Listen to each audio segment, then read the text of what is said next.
validation, now I validate myself. Building inner strength, putting doubt up on the shelf. No more unnecessary drama, no more wasted time.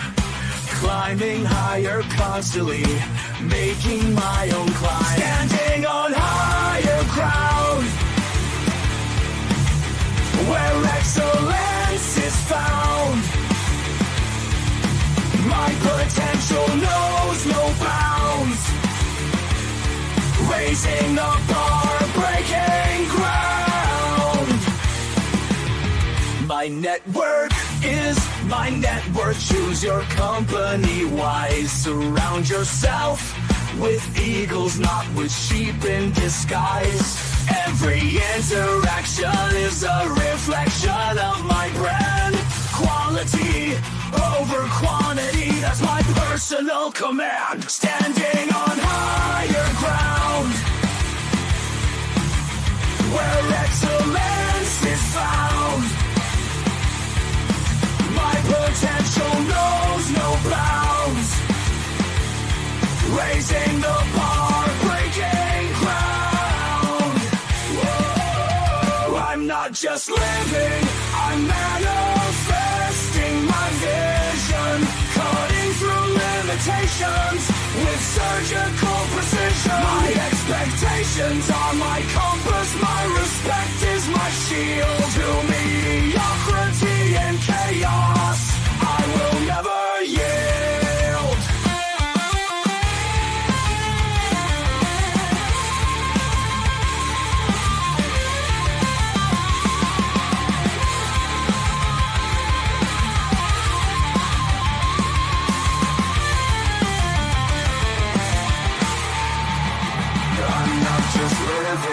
I'm manifesting my vision, cutting through limitations with surgical precision. My expectations are my compass, my respect is my shield. To mediocrity and chaos, I will never yield.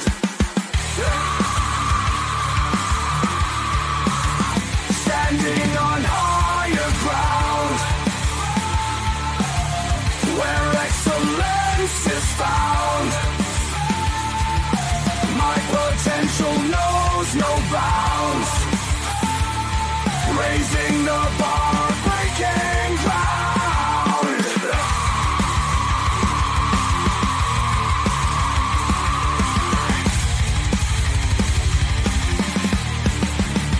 I'm not just living, I'm manifesting my vision. Cutting through limitations with surgical precision.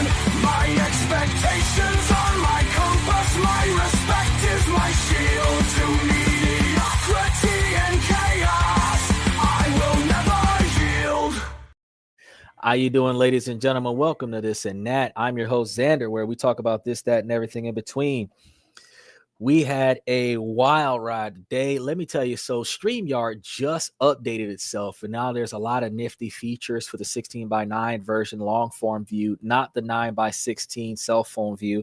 So the 16:9 long form view, they just emulated Restream with the different scenes.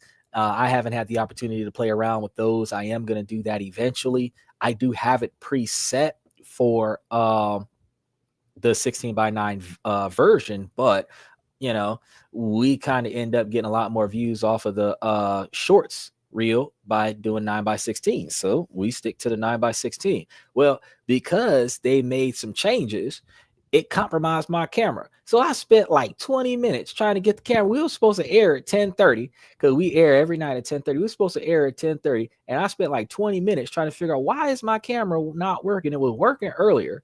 It popped up and then it popped back off. I'm like, what is going on here? I was just blowed.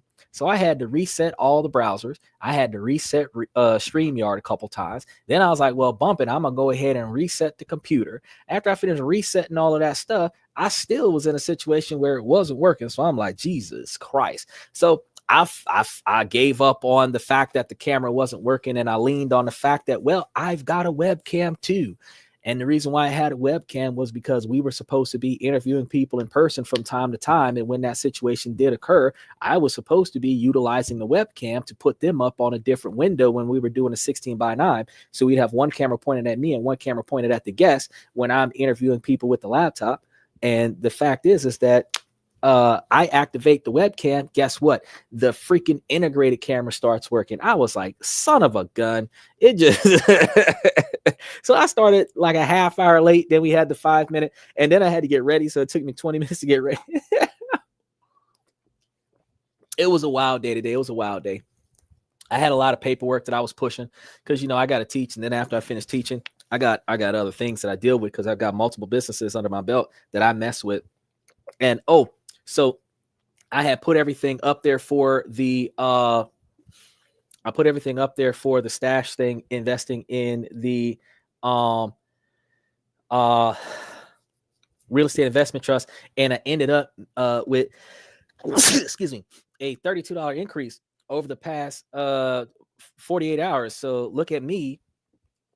Put up $1,600. No, I put up $2,600, and within 3 days of putting the money up there, it went from 2,600 to like 2,632.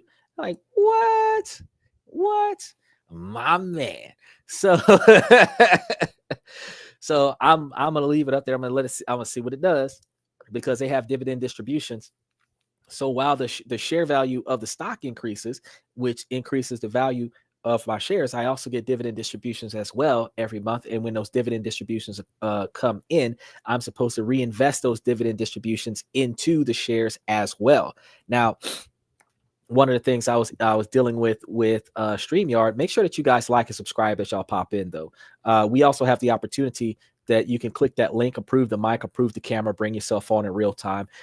If I see you in my green room and you look over the age of 18, I bring you onto the show. If you don't look like you're over the age of 18, or if it looks like you're full of shenanigans, I won't bring you onto the show. But we do an opportunity where at least right now, you guys can come on for free and make your comments and statements in real time. But if you're under the age of 18, or if you're not desiring to get onto the show live, then you can always put your comments into the comment section. We've had a lot of fun times with the comments from you guys over the past week. So I encourage you guys to jump in here. Special shout out to Red Void, Liberty Twitcher, Silly Emma, Mr. Pibbs, Off the Cuff, Max the Poser, Lucas the Poser, and Joe the Dad. I really appreciate you guys. Ray Martinez, special shout out to you guys that have contributed to the channel. You guys know that you can throw out some special things, special likes, special emojis, or the newly acquired gifts that, and I say it weird because why are they going to put up little gym thingies emulating like tag and like, oh, you can give gyms for the videos. What? Look, you slap up $5 onto the thing and say, I appreciate your service, homie. And that's all you got. You ain't got to waste your time converting US dollars to gyms so that I have to convert so many thousands of gyms into US dollars. It makes absolutely no sense. They're already going to take half regardless of what you do. So you might as well just say, well, they're going to take half. So I'm going to give you 10 so that you got 5. It's a business. It's the cost of doing business. So any help, any support helps the channel. But what I was saying was, what was I saying? Oh, we was talking about the investment. So I put all the money into the investment. I'm going to leave it there and I'm going to let it continue to rise. I was trying to work out the differences because I was like, man, I thought this was free. It charged me $26, then it charged me $100, then it charged me another $32. So I was like, wait, hold on. I know what the 2,600 was for, and I know what the 100 was for. What's the $32 for? They're like, oh yeah, that's the annual membership. I thought the annual membership was 100. Well, the annual membership is actually only 32 for the 12 months because I got a discount on it because I bought the whole year instead of. So I think they took because it's supposed to be like $3 a year or $3 a month, and $3 a month for 12 months is supposed to be like $36. So they had me on a $2 a month monthly special. I don't know why, but for some reason, because I picked the annual, it went from $2 a month to $36 for the year. So I didn't really feel like I got a discount, but you know, whatever. I don't have to pay for it for 12 months. And the plus side is that I'm able to generate revenue on a monthly basis and not have to pay for it. Now, I've got this weird thing on there where they have the auto refill where they continue to add capital to my stock out of my bank account. And I don't feel comfortable with that right now because I kind of want to put what I feel like putting in there when I feel like putting it in there. So I'm trying to figure out how to turn it off. But that's the reason why instead of it putting up 25, it put up 26 because it put up to 25. Then it took 100 and then it took the membership. And I'm like, what? So I just let it fly. I let it fly. I invested the whole 26. So it's good. And it's turning out positive revenue. So I'm going to be monitoring that, and I might find a way to log into it and take some screenshots of what it looks like so that you guys can see the monthly improvements on that type of investment platform where it ain't even a lot. It's just a little bit of money here and there that you could throw in there, and the increase is substantial. Now, if I keep putting the right amount of money in there and leaving it in there and not doing anything with it, I will reach a point where I'm going to be making more money on dividend returns from that investment than what I have in bills, which gives me the ability to not have to pay bills. That's what I'm looking for in life. So, yeah, that's what I'm looking for in life. And we're trying to make money for us, but you know, all of this stuff is in the business. It gets moved from the business into real estate investment trusts, and it gets put into positions for the family and everything to that effect. So, you know, we try to set everything up because like me and my father was just talking about, and I had a few other family members. We were talking about life insurance policies because we're getting up there in age. You never know what could happen. You know, Kobe Bryant was just taking a quick trip home and didn't make it there. So you never know what could happen. And I mean, if we could afford those $1 million policies, the monthly premiums on those $1 million policies, depending on the one that you go with, you could end up qualifying for $1 million without having to put up $1 million to get it. But typically, you have to do that for a whole life insurance policy. When I was crunching the numbers, the amount of money that you got to put aside per month, every month, until such time as said person kicks the bucket, you know, you probably are going to put away the amount of money they're going to give you in the insurance premium, right?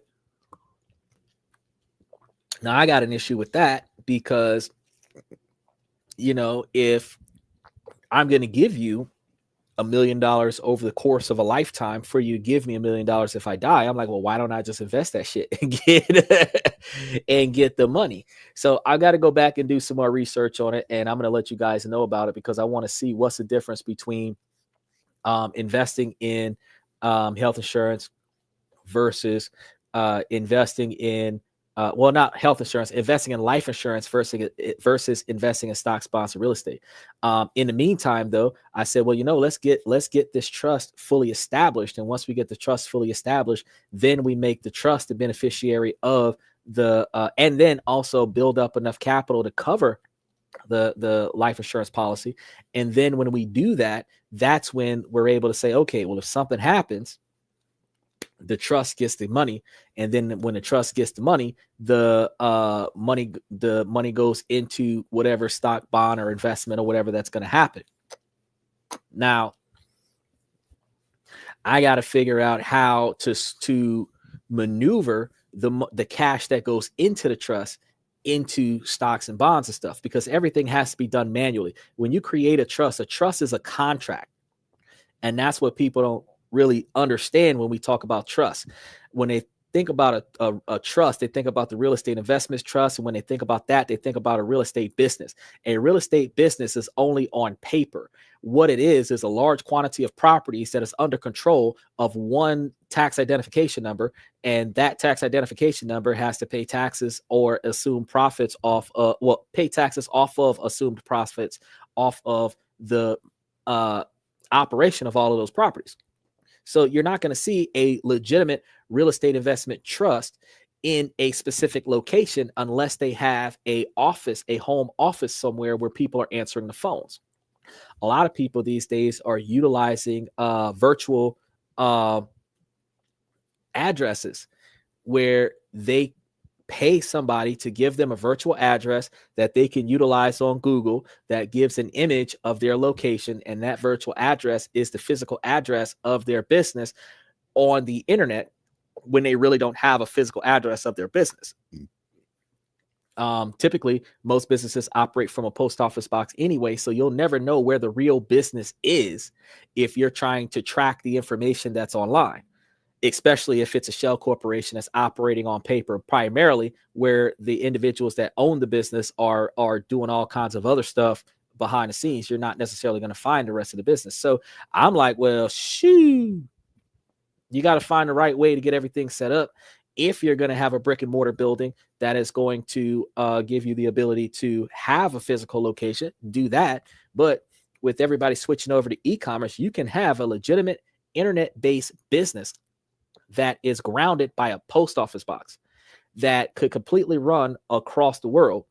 International establishments, you just have to pay for the ability to do business in other countries.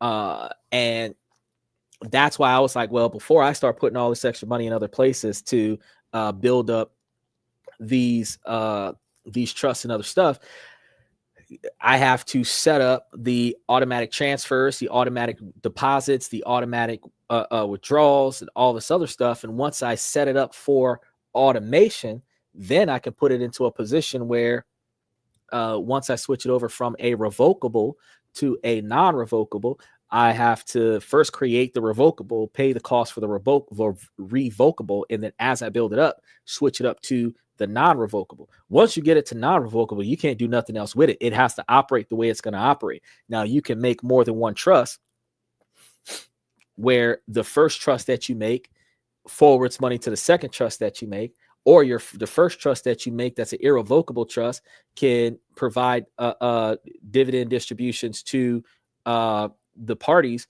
and then you can have a secondary irrevocable trust that provides money to the revocable trust, or vice versa, where you have multiple trusts in play, where businesses are involved in one trust, vehicles are involved in another trust, holdings is involved in another trust, and all of those trusts pay into another trust where that trust pays the beneficiaries. You could do all of that. Whereby putting yourself in a position where you probably ain't got to really pay for too much of nothing. It is what it is. So in order for you to keep the capital coming, you got to put your money in places where your money's making money for you. If you've got enough money coming in from dividends, from investments, you should be able to take that money and invest in real estate, because real estate is the best way. If you're getting good money quarter one, quarter two, and quarter three, you're trying to close on a house for quarter four, so that by the time the tax season rolls out, your $500,000 worth of benefits went towards a $750,000 house or multifamily house that you can turn into a commercial property. So the property is not generating revenue the day that you buy it most of the time, which means that all the money that you made in profits turns into a massive debt write-off, where now you've got all these other assets over there covering the tax costs of everything else. So when you claim what you spent versus what you made, you're still zeroing out, which means that you ain't paying taxes on nothing. Because if you do not have a profit, there's nothing to pay taxes on. So if you can 50-50 the situation where you got $1 billion worth of debt and $900 million worth of profit, you've got more debt to profit. Boom, you're not paying taxes, but you're a billionaire status by asset wealth.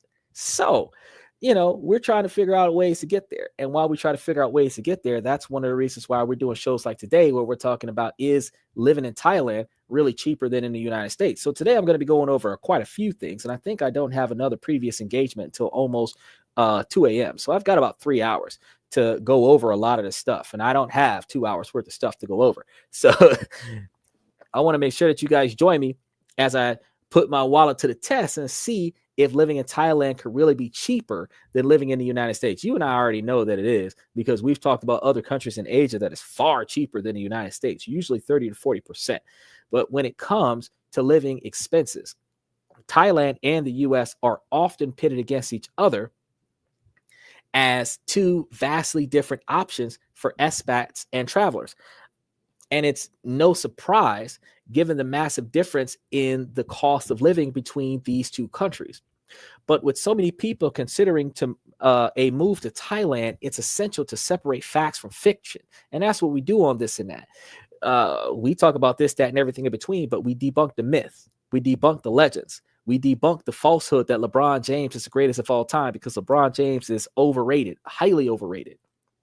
He's about as overrated as our requirement to have law enforcement kick our door in and with no knock warrants. It's just highly overrated. And nobody likes it. But is living in Thailand really as affordable as everyone claims? Well, one of the most common misconceptions about Thailand is that it's dirt cheap. And while it's true that you can find incredibly affordable options for accommodations, food, and transportation, this blanket statement doesn't quite tell the whole story. For one, the cost of living in Thailand can vary greatly depending on the location. Chiang Mai, for example, is a buzzing hub for digital nomads and expats, but it's also becoming increasingly expensive. You can find modern apartments with all the amenities, but you'll be paying a pretty penny for all of them. On the other hand, smaller towns in rural areas are often much, much more affordable. But what about the quality of life? We have to realize that the more developed a city is and the more filled it is with tourists, the inflation comes into play and you start spending American prices overseas. But when you go into the less developed areas, while you're going to be dealing with the culture shock of less developed civilization, you're also going to be dealing with a more affordable standard of living. So you kind of got to pay the cost for convenience. But another misconception is that Thailand is a fixed price paradise where you can haggle your way to the cheapest deals. While haggling is certainly a skill worth honing, it's not always possible or practical. In tourist areas, prices are often inflated, and you might end up paying more than you would in the US because really, not many of us recognize the change in currency between US dollars versus the baht that's in the Philippines or in Thailand. And when you're not familiar with the currency exchange, you're used to hearing 2,000 this, 1,000 this, one, and oh yeah, that's $1. This is $10. This is $100. And then you come to find out that you spent like $400 sitting over here when you could have, because like I seen one of those videos on TikTok and on YouTube where these people were showing, oh, this piece of meat on a stick is like $1. And I'm sitting over here like, oh yeah, okay, you might think that's cheap. That's expensive as fuck. That's a free sample at the mall. You're talking about that little piece of meat on a stick. So if I get 38 sticks, I just spent $38. I would prefer for a real damn meal than to be paying. You see what I'm saying? And this is the misconception that we have is that individual portion controlled servings that, oh yeah, you can go to Thailand and get you fantastic meals. But if you go to Thailand eating like an American, you're going to be spending $75 to $100 a plate. Talking about some third serving and shit. You be paying $300, $400 on your way out the door because it's so good. And then there is the issue of language barriers and cultural differences, which can affect your ability to negotiate the prices. There's a lot of people recognizing that you ain't from around there deliberately. It's not going to speak in your language just to take advantage of the fact that you don't know what the fuck they're saying. Not saying that everybody's like this, but capitalism is capitalism. And in any culture that there's capitalism, what do we take advantage of for capitalism? The weak, the ignorant, and the poor. So you can be rich, but if you don't have the knowledge that you need to be successful, you'll be taken advantage of. So, got to be careful. The idea that Thailand is a uniformly cheap country also overlooks the fact that some things are actually more expensive than in the US. Take healthcare, for instance. While medical care is generally of high quality, certain procedures or medications might be pricier than what you'd pay back home, specifically because they got to pay high ass tariffs to get it from the US. And what about import goods and specialty items? You might be surprised at how quickly those costs can add up. Talk about a care package. I had a student of mine that was talking to me about Swiss Miss hot chocolate, the instant hot chocolate, and how it's not sold in Taiwan. And he has to get his brother in America to mail it to him. The cost to ship that box of Swiss Miss, the box of Swiss Miss itself might cost $10 here in America, but it might cost $40 or $50 to ship it to him, which means that that box of Swiss Miss might cost a total of $65, $70 to get you 12 little packs of hot chocolate or 32 packs of hot chocolate. Finally, it's essential to get caught up in the romanticized notion that Thailand is a tropical utopia where costs are low and life is easy. But the reality is living in Thailand requires some serious lifestyle adjustments. You might need to adapt to different standards of hygiene, learn a new language, and navigate complex cultural norms. Let's take a closer look at some of the essential expenses that make up the cost of living in Thailand. Houses, for instance, can range from $200 a month for a simple studio apartment in a small town and over $1,000 per month for a luxurious villa in a popular tourist area. Now, most Americans who want to live the American style Western cultural lifestyle might pay that $1,000 a month for a standard for just a rent for a townhome. Now, think about this though, just to get a villa or something like that. But if you're paying $1,000 a month, that might be high end in the Philippines. But $1,000, $1,500 is Florida, New York, Brooklyn, Kentucky, Arkansas, Wyoming, Idaho, and shoot, you getting you a studio apartment. You getting half a room out of studio apartment if you go into California. So $1,000 a month, you start creeping to American prices. Food is another story. While street food can be incredibly cheap, eating out for every meal can get old, and buying groceries can be surprisingly expensive, especially if you're craving imported and specialty items. When it comes to transportation, owning a car can be a costly endeavor, but public transportation is often very affordable. So you have to spend a lot more time dealing with the inconvenience of utilizing public transportation to save on the convenience of having your own transportation to take you when you want to go, wherever you're trying to go. In comparison, healthcare in Thailand can be quite affordable, especially for routine procedures or minor illnesses. However, more serious health issues might require a trip back to the United States or another country with better equipped medical facilities.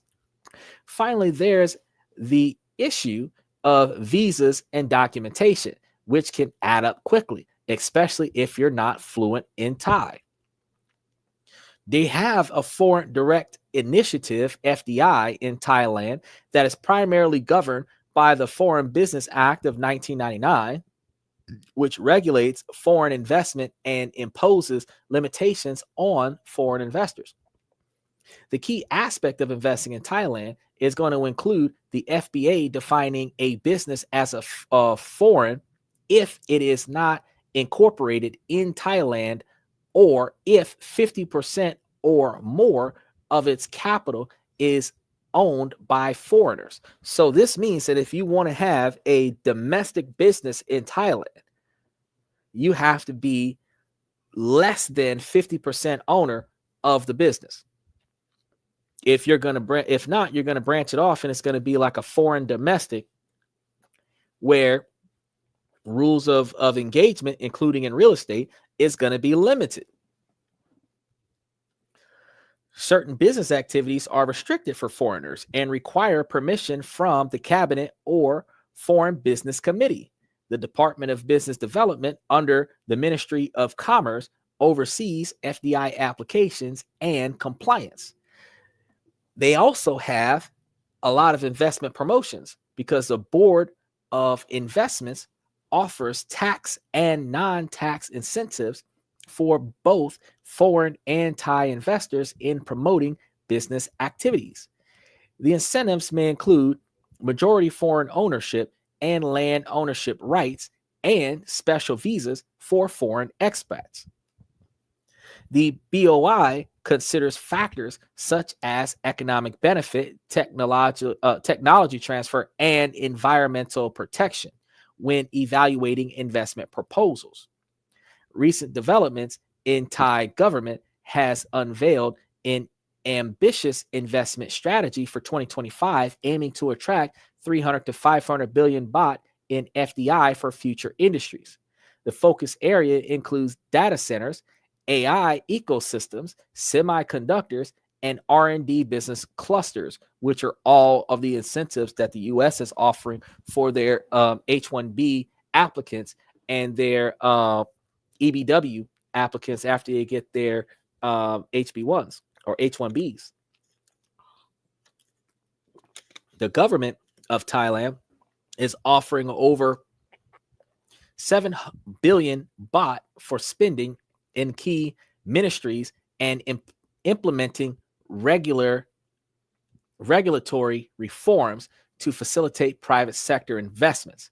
So the foreign exchange regulations since 2019 in Thailand relaxed foreign exchange control regulations to facilitate capital outflows. The retail investors can now invest directly in foreign instruments up to $200,000 annually. Where I told you guys before that if you're making under $120,000, you're looking at the U.S. not taxing you on that. Special shout out to Mr. Satellite back again. What's going on, my brother? I was talking to you about how good Thailand is today. We're supposed to be talking about the difference between Thailand and the U.S.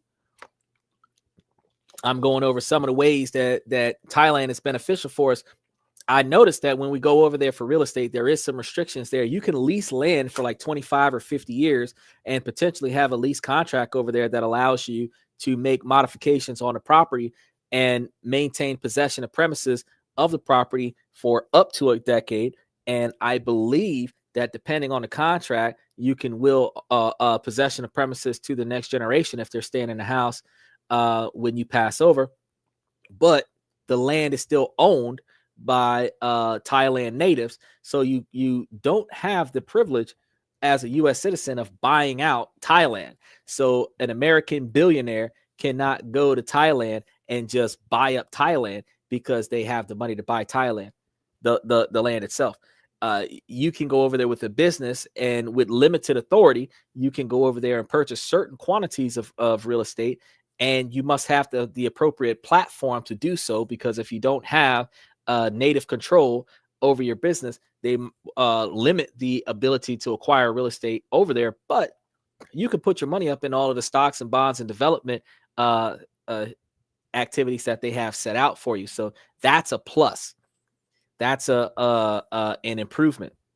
Since we checked on it last year when we were talking about everybody grabbing a passport and passport broing our way to another country. Now, the aggregate investment limits for all investors regulated by the Securities and Exchange Commission has been increased to $150 billion. So investors should be aware of sector-specific laws and regulations that may affect foreign ownership and investment in certain industries. You want to see what the limitations are, how much you can put down, how often you're allowed to put it down, how long will it take for you to get your money back. You want to look at the interest rates. You want to look at any service fees that are put down on your ability to invest in that particular product. Then you want to look at any service fees that might be imposed upon you if in the event that you decide to take your money back out of the investment. You got to take a look at that as well, because sometimes, depending on the platform, you might have to buy in and then you might have to buy back out. And the difference between the amount of money you put up for this endeavor versus the amount of money you get back is going to be subtracted by the amount of cost it took for you to put it up there and take it back. And that cost is the cost of doing business, as long as you walk away with a profit. However, a profit of value, your return on investment, must be a reasonable profit over a period of time. That is also a reasonable period of time where you ultimately are making a positive return on your investment in reasonable due process. Now, not a lot of people understand how to make that happen, and we've talked about that a couple times on the show, and that's one of the reasons why we spend a lot of time beating a dead horse when we talk about different ways to invest and how to gauge the stocks and everything to that effect. Because if you know what you're looking for, then you know what to avoid. You'll know what to invest in. And investment mindsets work in dating fields. We've already covered that on the show quite a few times. So it is advisable to seek legal assistance when otherwise necessary to navigate the investment process in Thailand, at least until you get the hang of things. You're going to have to talk to somebody. You're going to have to talk to somebody in the embassy. You're going to have to talk to somebody that speaks English and figure out where to go and what to do, so that one, your money is protected, and two, that you're not investing in something illegal, and three, that you're not being overcharged for the investment. So there's a lot of things that you got to pay attention to. Now, Thailand has implemented several incentives to attract foreigners to live and create families in their country. So the long-term residence visa program is a 10-year resident permit with unlimited border crossing, reduced personnel income tax rate of 17%, and for specialized professionals, you'll be able to have access to this, almost equivalent to the gold Visa card that Donald Trump is selling to the passport acquiring individuals, where those people that are coming from other countries to the United States are going to get like gold status, unlimited lines of credit for buying a $5 million gold status passport. Now, I mean, it doesn't give them free reign to commit crimes in the United States, but I mean, there's going to be some benefits there.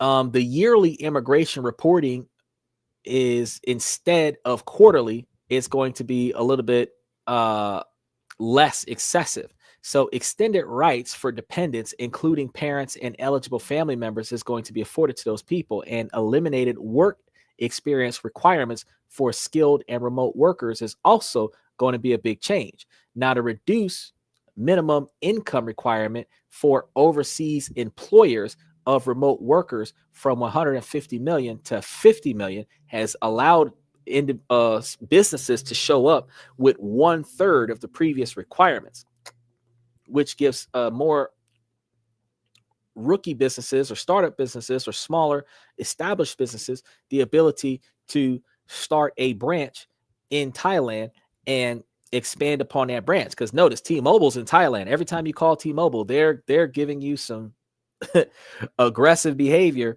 if you're not talking to the Philippines. The Philippines is very helpful, even though they don't understand what you're saying to them.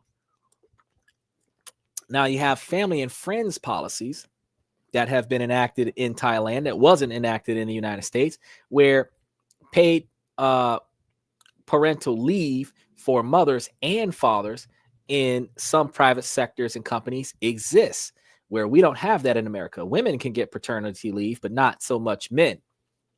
Flexible work arrangements is now afforded as an incentive, and childcare options in some workplaces is also afforded as an incentive for individuals to move over to Thailand and marry some of the locals and have a few dozen kids and do the work and raise family incentives, because Asia has a population control. So all countries in Asia has some type of incentive for family development, because one of the things that caused a decline in population was the lack of resources to support the children and get the children to the proper medical treatment.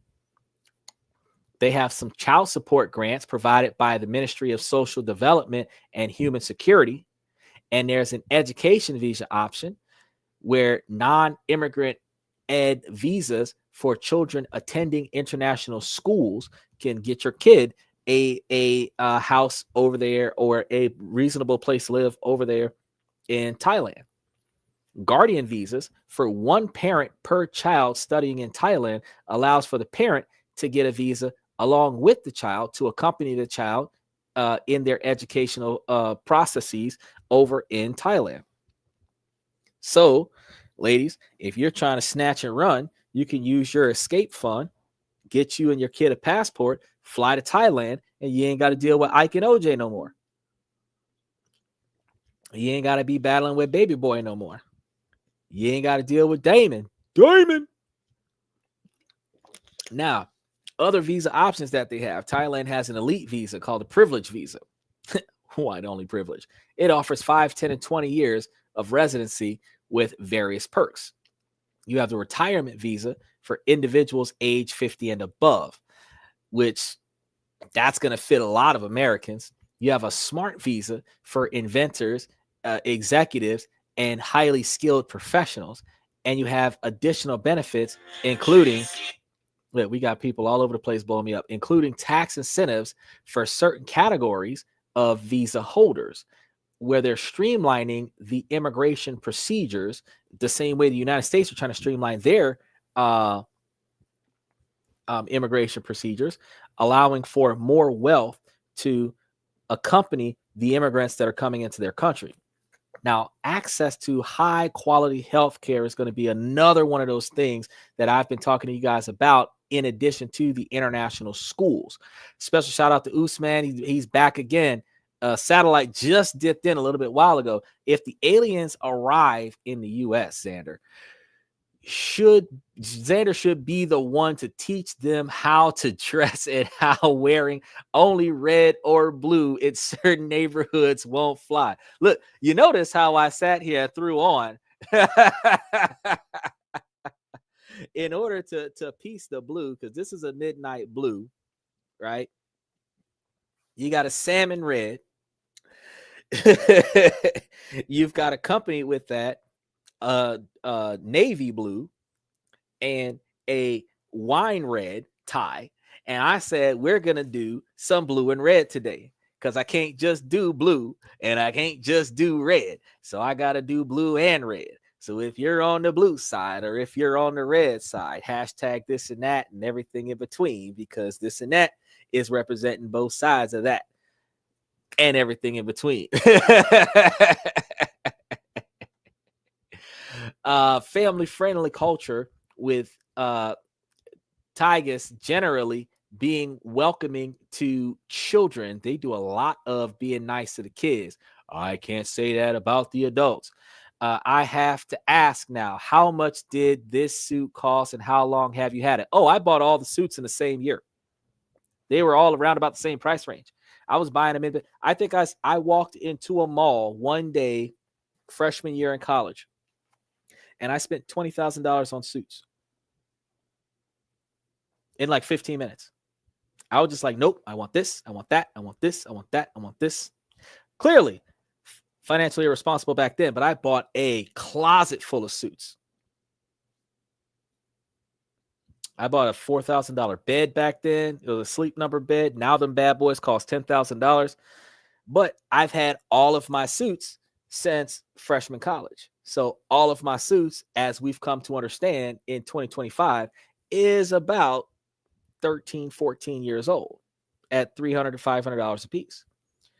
But they look just as stylish as they did the first day that I bought them. So vintage suit, vintage tie, because you know the wide mouth tie from back in the day, they don't make that no more. It's hard to find those. You got to go get those out the thrift store sometimes. You might find some people, but more often than not, they're making the skinny tie. I don't really like the skinny tie, but you know, these kids like the skinny tie because they're skinny. They're real skinny in comparison to what we was average. These kids is like malnourished, like you know, 25 cents a day. You could feed these children in America and put some meat on their bones. Like if they had Big Mama from back in the day, Big Mama would have been making them eat more grits and giving them extra servings and stuff, like make you thick, boy. Because I mean, I don't understand why you wearing skinny jeans and you sagging in skinny jeans. How did you find skinny jeans that was baggy on your skinny behind? I don't understand that, but they did it. They did it. And some of these young bucks, So simple. Throw the skinny jeans on, sagging, just so that they can have a print in the front. So that, I got the print in the front. Bro, I don't know how the women feel about that, but police love that print in the front because that's what they're going to hit with the fucking taser. When your ass don't get on the ground because you ain't trying to scuff your J's, they're going to shoot you right in the print and just ruin your family jewels.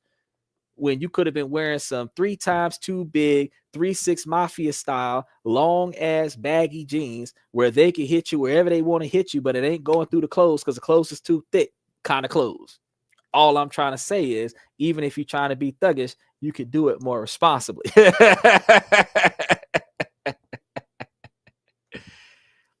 14-year-old suit at $500. Xander's checking in with his 10 cents a day suit in 2025. Look, yesterday's 7 cents a day suit and today's 10 cents a day suit.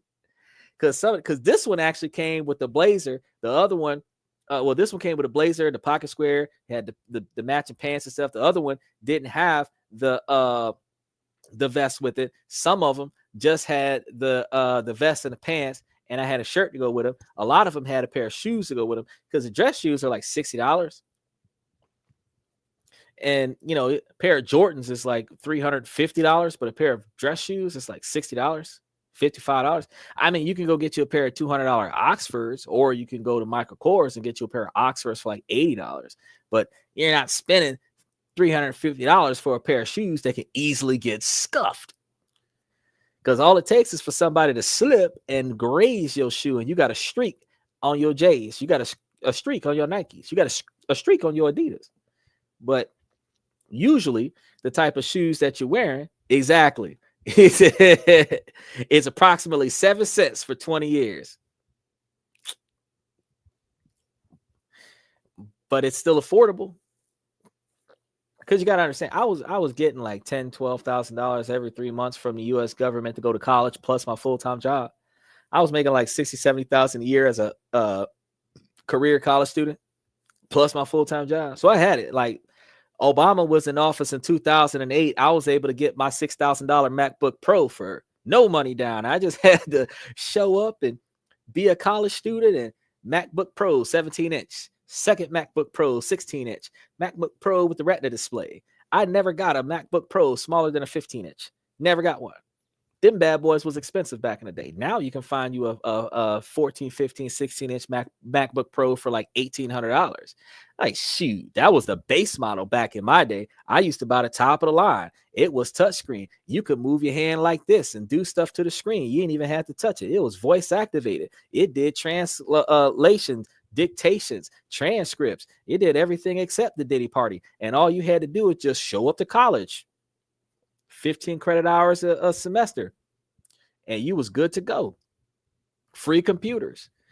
Shit. If I had somebody wise telling me about where I was spending my money back in the day, I could have took that money. I could have invested it somewhere where my money was making money for me. When I finished college 10 years later, I would have been a millionaire. So since I have that knowledge now I'm telling college students, I'm like, yo, man, because your average between 3.7 and 7.2% interest on your student loans, and your subsidized loans are deferred until interest deferred and payments deferred until you graduate, and your unsubsidized is payment deferred with interest applied until you get out of college, where by the time you finish, half of the loans that you got is uninterest applied until you finish school. So you probably get like 100, 200, 300,000, where like 40% of it didn't even have interest on it. And now you're paying that 4, 5, 7% interest on the money 10 years later when you give it back. But if you would have been putting it somewhere that's giving you 18% interest from the time that you started college getting them loans until the time you got out of college, by the time you finish your 10-year stretch, you would have had $500,000, $250,000, $750,000, full $1 million, $2 million. And all you got to do is get in back that couple hundred. You could have cashed out on your stock, gave them their couple hundred, boosted your credit score up to an 850, get you a black card, and now you're living off the credit card. And if they're giving you 20%, I'm telling you, that's what it is. He says to get it down to 5 cents a day, you would need to keep a $5,000 suit for around 27 years and 5 months. Yeah, but most men don't throw it away unless it gets damaged. And we're talking about holes and stuff because we don't sew stuff, and women don't know how to do that no more. A lot of the things that men depended on women for, women don't want to do. They find it oppressive, but that's what made them valuable back in the day. Since they don't want to do anything that makes them valuable anymore outside of spreading their legs, the men can't get their clothes mended. So now when the clothes is too damaged and they can't take it to a tailor to get it fixed, they throw it away and buy a new one. Because a lot of the times, depending on how much the item costs, it might cost too much money to fix it in comparison to how much it's worth to replace it. And in that situation, it's just cheaper to buy another one. So if you got something like this and you take good care of it, like I've taken good care of it, I would only need to hold it 9 more years and it would be valued at 5 cents a day. But right now it's valued at 10 cents a day. But think about 10 cents a day. And if we look at the entire wardrobe, I'm probably paying $3 a day on my entire wardrobe for the last I gotta look at it because I started doing this around 2010, so about 17 years. So about 17 years. It's a fantastic return on investment because I could put these suits on and I can go anywhere that most people can't go, because when they have dress code restrictions, they're not stopping me because I'm in a 3-piece suit. They don't have dress code restrictions in low class environments. They have dress code restrictions in up class environments, upscale environments. So with the dress code restrictions in upscale environments and I'm walking around in 3-piece suits, I can show up in any environment. And I'm guaranteed in. When I was in college, I was a student and I dressed better than the teachers. So I was mistaken as a professor. So I was able to participate in the board meetings because they thought I was one of the teachers. So I'm up there eating free food as a student, listening to them talk about the budget. Then when I got tired of listening to them talk about the budget, I go down to the food court and give me some free food. I was making a bit. Then if you follow some of the student programs, they give you a free shirt. So I had a bunch of free undershirts because I don't wear anybody's logoed stuff unless I'm paid to do it. So I would wear the clothes they gave me as an undershirt on top of my dress shirt. Bada bing, bada boom. I got a full set of attire. There's a way to live life. There's always another way. Can't is not an option. A lot of people say that you can't say can't, but in order for you to can't say can't, you have to say can at least once. I'm going to say can't is not an option. Xander, infiltrating the hierarchy as a college student. I was infiltrating the hierarchy before Donald Trump was an inmate infiltrating the White House.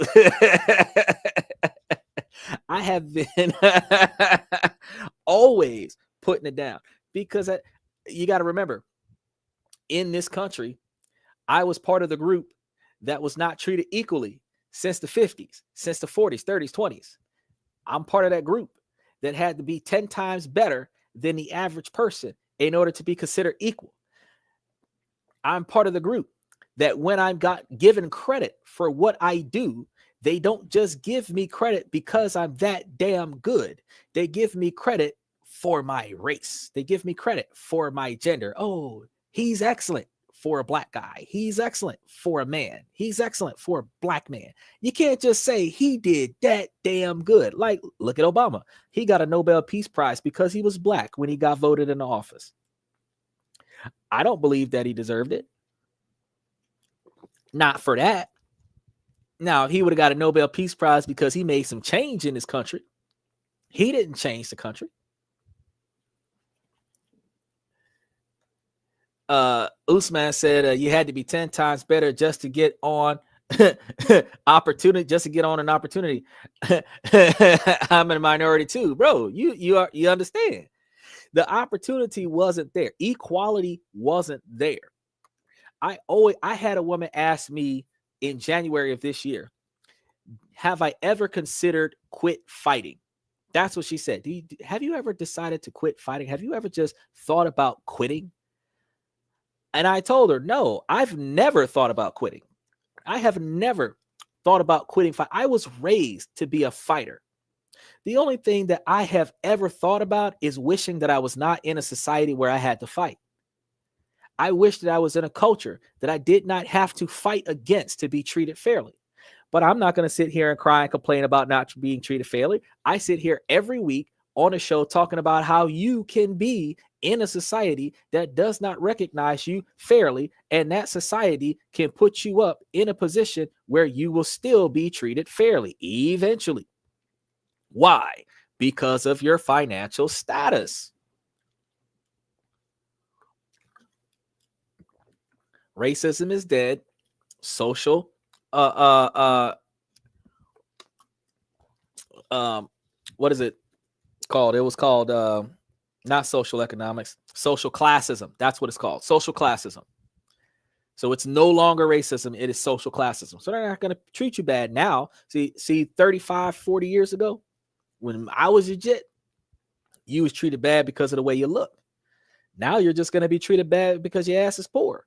So no matter what you look like, you're going to get gunned down at a traffic stop. You're going to get pistol whipped. You're going to get jumped. You're going to get robbed. You're going to get mistreated by this society because your ass is poor. You ain't got no rights because your ass is poor. But you can quietly step out of that tactical retreat, build yourself up, and then come back and attack that same society with the same wealth as the wealthy if you focus on getting your shit together instead of whining and complaining about what ain't going right. And that's one of the reasons why today's show, we're talking about how you can potentially make some money in Thailand versus making money in America. They got some incentives in Thailand that aim to position Thailand as an attractive destination for foreign professionals, investors, and families, offering a balance of career opportunities and qualities of life. So they have this child marriage thing, because I know that we do not have arranged marriages in the United States since the 1950s. They still have arranged marriages in Thailand and the Philippines. They're called contract marriages. We call them prenuptials, but it's not the same, because in America, a prenuptial agreement is a document that says that you can't have my money if we get divorced. In Thailand and in the Philippines, they have arrangements where if she agrees to be your wife, you can pay her a specific quantity of money per month to be your wife. And the child marriage is often arranged where it affects a significant portion of women in Thailand, where according to the 2019 survey, 22% of women aged 20 to 24 were first married before the age of 18. Look now, the prevalence of child marriages vary by region to region, where social economic statuses of women, 25% of them in rural areas married before the age of 18, compared to 17% in the urban areas. 29% of women from the poorest households were married before 18 versus 6% from the richest households, where apparently Americans are flying over there and picking up wives. Diddy proud. And if they pay the right price, they've got the wife that they want. The education level significantly impact early marriage rates, with 13% of Thai women with no education and 48% with primary education were married before 18. And only 5% of women who completed higher education were married before 18. And this is crazy. Passport bros squared.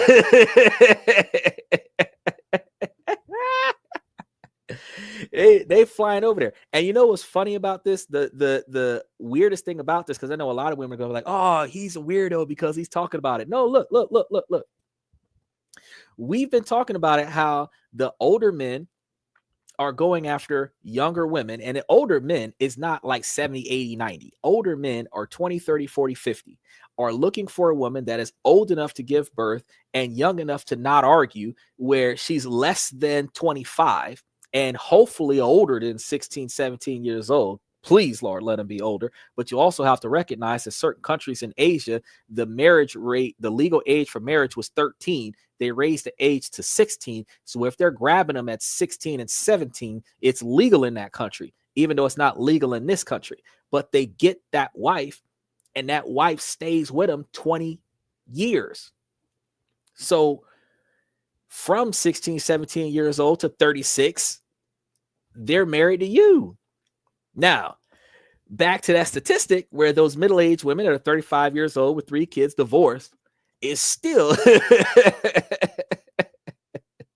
not what a man is looking for, because a lot of men are looking for the American men that have standards are going to be looking for the women about 18, 19 years old legally, right?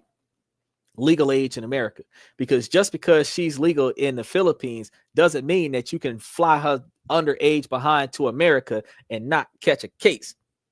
Once they check her age, they're going to be like, no. ISIS is going to come kick your dough down. But if you go over there and get her, hang out with her until she's 18, 19 years old, and then find her back, fly her back to America at 18 or 19 years old, they're not going to care how old she was when you married her. Because look at Jay-Z and Beyonce. She was underage when he married her. Will Smith and Jada Pinkett. She was underage when he married her. They don't really care if ain't nobody complaining. But if she's underage when you bring her here and somebody complains about it here, that's when you have problems. So you don't want to go and get them too young and bring them back here. But the best way to get one that hasn't been destroyed by society is to aim at a younger age. They had this thing that was trending in 2024 where they were calling it pre-ordering, which was like grown dudes that was like claiming dibs on a chick where when she makes 18 that he was going to make that play for her. I'm sitting over here like, wait, what? But apparently the pre-ordering became a trend because they couldn't find quality girls that were grown because all the ones that were grown was kind of hoeing it out. I was like, well, I don't see myself signing up for that because I didn't even want to pre-order for a fucking Xbox. So I can't see myself pre-ordering a female, but they got some young bucks out there doing it. The little,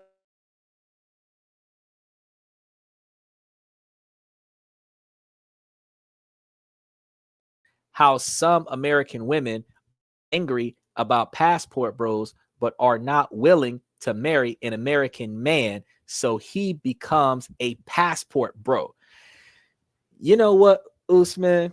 I'm glad you said that. I am confused and I find it odd why American women mistreat American men and are so abusive to American men, that American men are choosing to no longer affiliate themselves with American women. Then the American women want to get mad because the American men are finding women in other countries that would treat the American men the way the American men wish they were treated by the American women.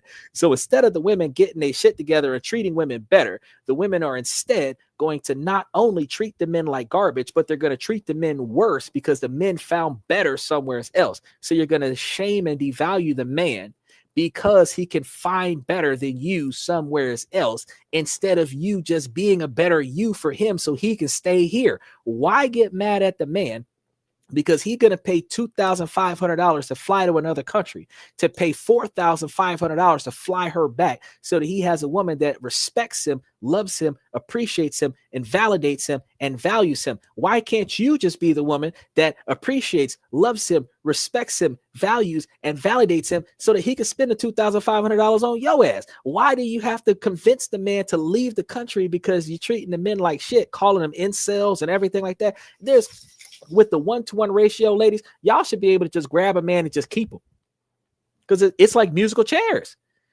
There are enough men on the face of this earth over the age of 18 where all the women on the face of this in the United States that is over the age of 18, you could, ladies, for every woman in the United States got a face they can sit on from 18 to 70. Straight up. All you got to do is treat that man right. So the fact that he has to fly to a country where the gender ratio is 2-to-1, 3-to-1, 4-to-1, where there's more women than men in that country, he's going to fly over there and pick over all the single women. Or he's going to fly to a country where there's more men than women, because in China and South Korea, they prioritize the patriarchy. So they prioritize having boys over having girls. So they got more boys than girls in some areas. But the boys go to America and get an American woman. Until the American woman treat him like shit. Then she's divorced and he goes back to his country and gets his high school sweetheart as his second wife. The girl he grew up with is his second wife. And he lives happily ever after with her. And that's one of the things that you're going to find out, is that as you allow the Eastern culture to progress, the Eastern culture becomes more Americanized, and the more highly populated tourist attraction areas, you will find American behavior. Because you can go to Dominican Republic and you can see women dressed like thoughts with weave and fake nails and how much you're going to pay for my time kind of behavior. But you can go into the farmlands of any one of those countries and you can find a female that don't even notice she pretty. That all she knows is that she can work good, and you go out there and find her and she would treat you special because you valued her enough to take her out of that work environment and allow her to exist without having to work. She chooses to work. She don't have to work. And that's what women don't understand, is that you choose to work. You don't have to work. So then when you say you don't need a man, it's not that you don't need a man. You don't want a man, because you're doing what the man's job is. And that's the reason why you feel like you should behave like a man, so that you can get the entitlements of a man to tell other people what to do. But the authority figure in a relationship is the person who takes responsibility for everybody else. The authority figure in a relationship pays for everybody else. The authority figure in a relationship sacrifices themselves for everybody else. So if you want to be in charge, ladies, you can be in charge. No man is telling you that you are not qualified to be in charge, but being in charge has a great responsibility. You have to be the last one to eat. You have to go hungry if there's not enough food on the table. You have to never get your hair and nails did because your man got to look good. You have to never get your hair and nails did because your kids got to look good. You got to walk because your family needs a car. You got to catch the bus because there's two cars. One is in the shop and your family got to make a long distance trip. You got to figure it out while they're living comfortable. You've got to suffer. That is the responsibility of being in charge. That ain't got no gender on it. That is the responsibility of being in charge. You have to do without so that the people in your pack does not have to do without. And ladies, y'all are not willing to do without. Y'all will first leave a man for another man because a man you have ain't doing enough, instead of you doing without and making sure that that man has what he needs to be more successful. So how can you lead the tribe when the requirement of being the leader of the tribe is being self-sacrificing for the tribe? You got to have the Drew Brees mindset to say, I'm taking a pay cut so that the rest of the team can get more money, so that we can be more successful as a team.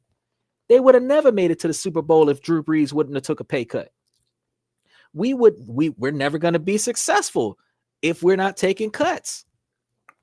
This is the reason why rich people live poor until they become rich. And then when they become rich, they continue to live poor. Look at Adam Sandler. He don't need to live the way he lived. He choose to live the way he lived. Because it's not about glamour. It's about existing. But he ain't got to work hard. All he got to do is just say he wants something and it's his because he got enough money to get it. But he don't need for nothing. Broke folks is trying so hard to prove that they ass ain't broke, that they spending a bunch of money on proving that they ass ain't broke. And the money that they spend on proving that they ass ain't broke is what break them. The gold diggers that's out there, Usman said, pre-ordering a lady sounds like a Diddy auction type of thing. It is a Diddy auction type of thing. That's why I left it up there so long. It is a Diddy auction type of thing. But the fact is that when we're looking at the difference between what we have in America versus what we can find in other countries, is that in America, if you give an American woman your money, it's gone. She might buy something nice for herself. She might buy something nice for you, but it's gone. You give a foreign woman your money. She didn't invested that shit in food. She didn't took care of your shit. She didn't make sure everything, and didn't bring back your change. Come on now. Do you call Google a lady because she gives you suggestions before you can finish your sentence? No.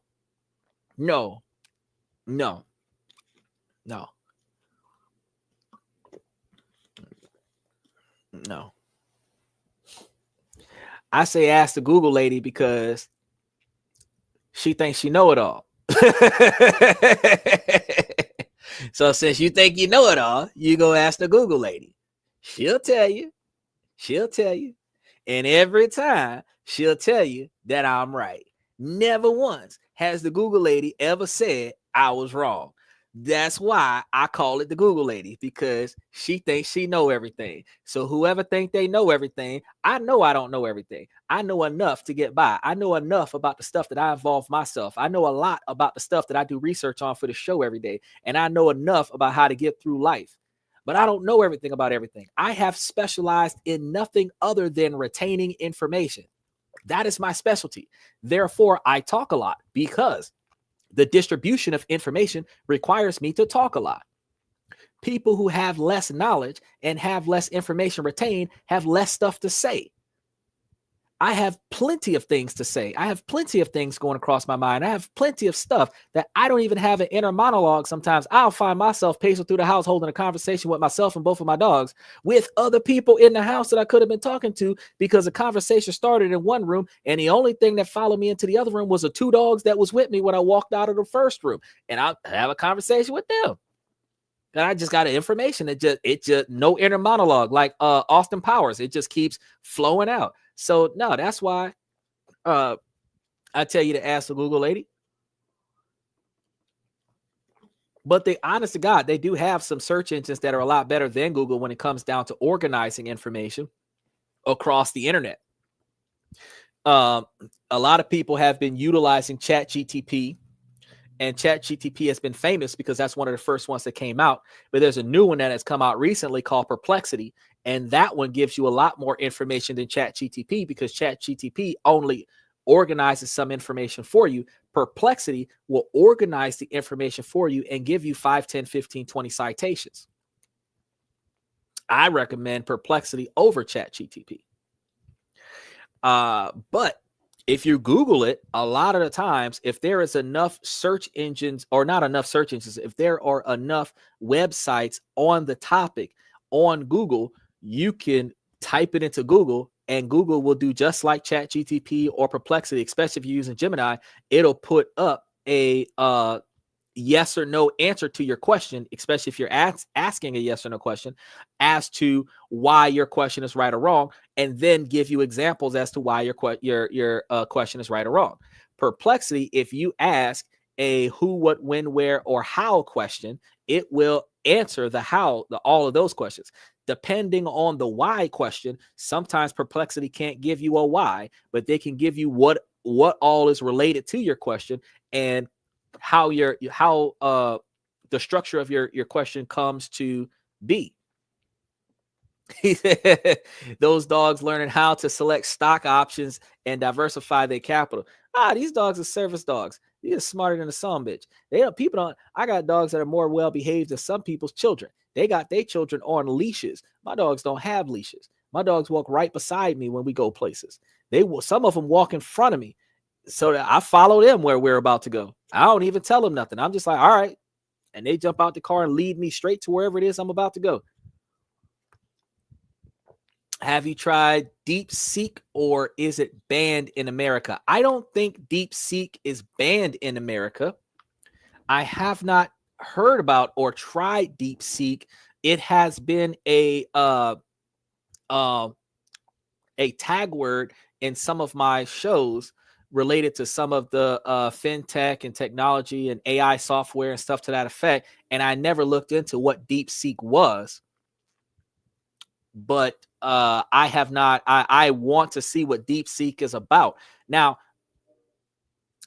it could be banned, but I don't think so. If it's not a dark web scenario where like the FBI is watching it or some shit, it should be accessible in the US. It's just not highly popular. But what was that Chinese social media platform, Red Flag or whatever, that substituted TikTok when TikTok was off the air for 30 days?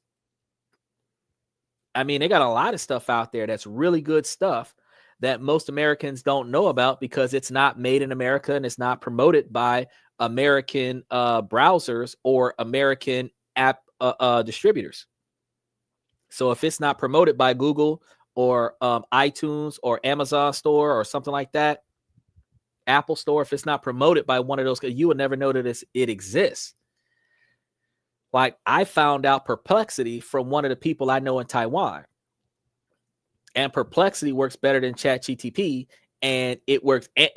Look, see, exactly. It's the Chinese version of ChatGTP, but it's free. Exactly. And that's how I found out about Perplexity, because Perplexity is the free version of ChatGTP, and it works better.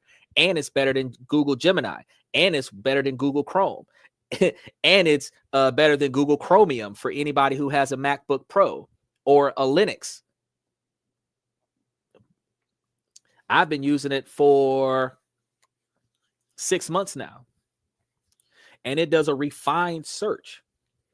But again, even in using Perplexity, I'm not going to sit there and ask it one question and be satisfied with the response.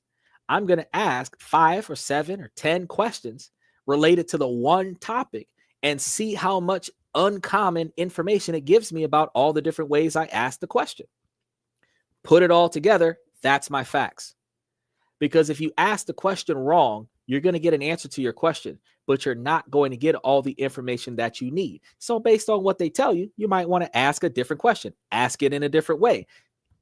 Ask a question about some of the information that was given to you from the answer of one of the first 2 questions. Once you finish going through that, you have plenty of information to show you what's going on. Mama Burr, how did NVDAER go today? Are you asking me about, like, did the stock do well or not? Because we're talking about Thailand and American women and relationships and teenage brides and AI search engines. We wasn't really covering stock at this moment. I mean, I could add it into first thing tomorrow's show. We were talking about yesterday. If you were here yesterday, we were talking about all of the basketball stock. I mean, do you want to? I can take a second to kind of peek. What you wanted to know? NVDRER.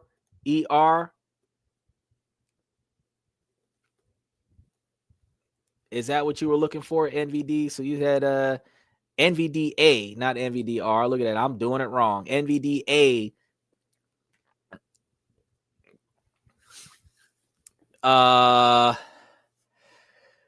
Fourth quarter earnings as of February 26, 2025. The company achieved a record quarterly revenue of $39.3 billion, which represents about 12% increase from the previous quarter of a 78% increase from the same period last year. So the earnings per share is about 89 cents for both the GAAP and the non-GAAP, reflecting a 14% and 10% increase from the previous quarter, respectively. So the NVIDIA's stock performance was relatively flat flowing during the earnings announcement. So in terms of specific segments, the NVIDIA's data center revenue reached a record $35.6 billion, up to 16% from the previous quarter and 93% from a year ago. Gaming revenue was $2.5 billion, and that's down 22% from the previous quarter and 11% from a year ago. And automotive revenue saw significant growth, reaching $570 million, up to 27% from the previous quarter and 103% from a year ago.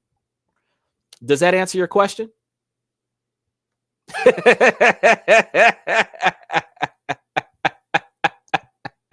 And it turns on the investment for the suit. Oh, but you got to understand, though, they do not issue dividend returns on a monthly, annually, or semi-annually basis. So if you're investing in those types of stocks, you're probably going to have to either sell the stock to get the difference between what you paid for it versus what you sold it for in order to see a realized profit, or you would have to leverage the value of that stock for a cash loan to make purchases with, and then take any dividends from cash stocks to pay on the cash loan, so that you can utilize that cash loan to make purchases where you're buying things cash up front instead of financing it.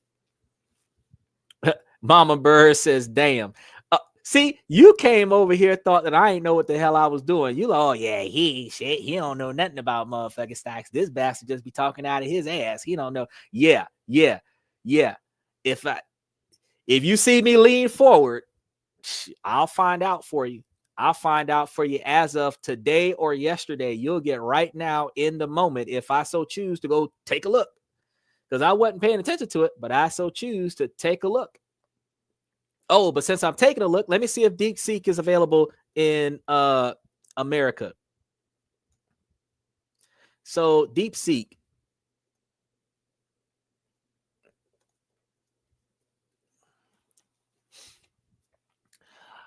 This is how quick I get information. DeepSeek is available in America. The company's AI app can be downloaded from the App Store for the Apple Store, and also accessible through its website. So you just got to go to the DeepSeek website as of January 28th, 2025, which is tomorrow, because we are switching over.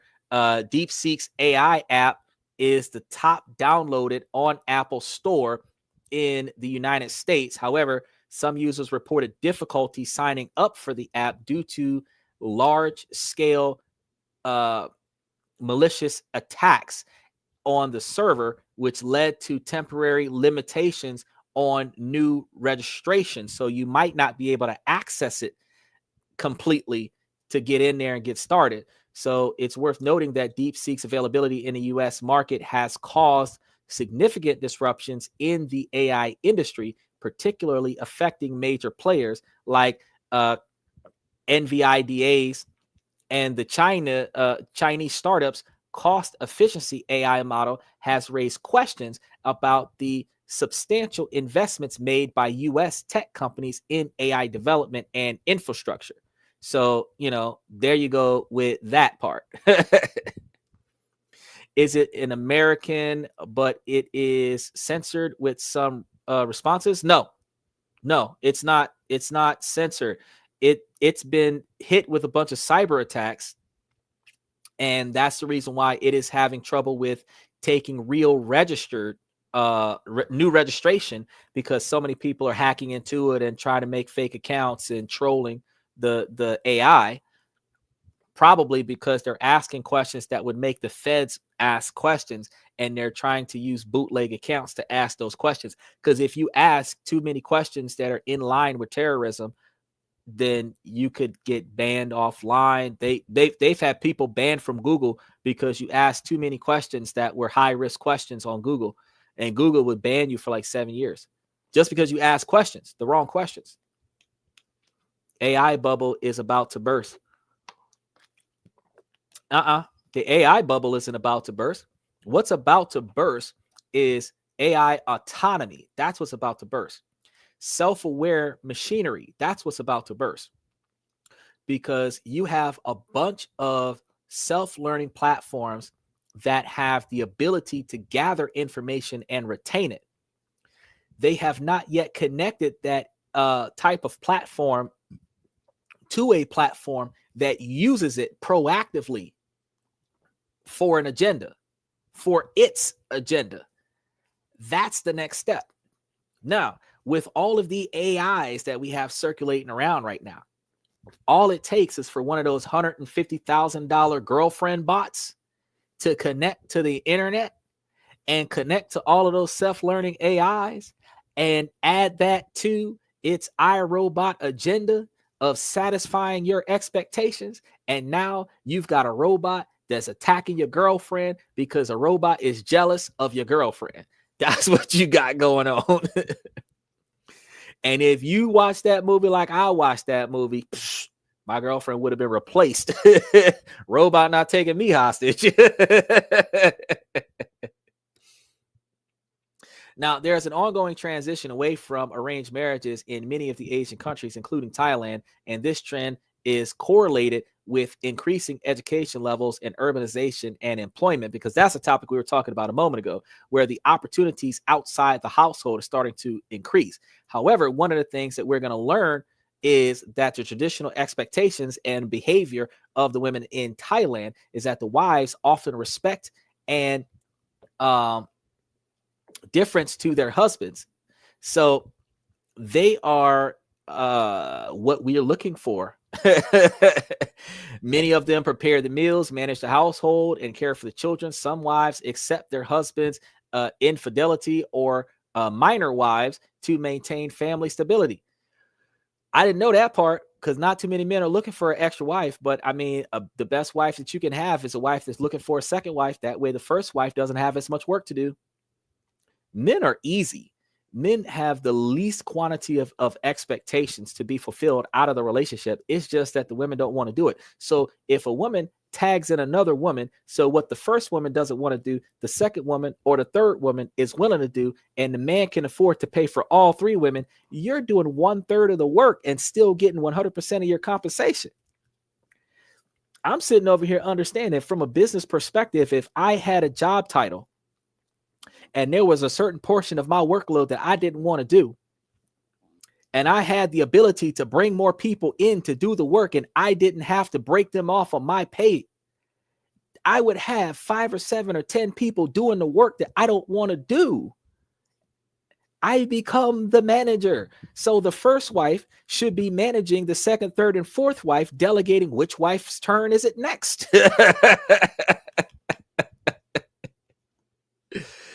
That way the husband doesn't have to manage all the women. You have the head wife.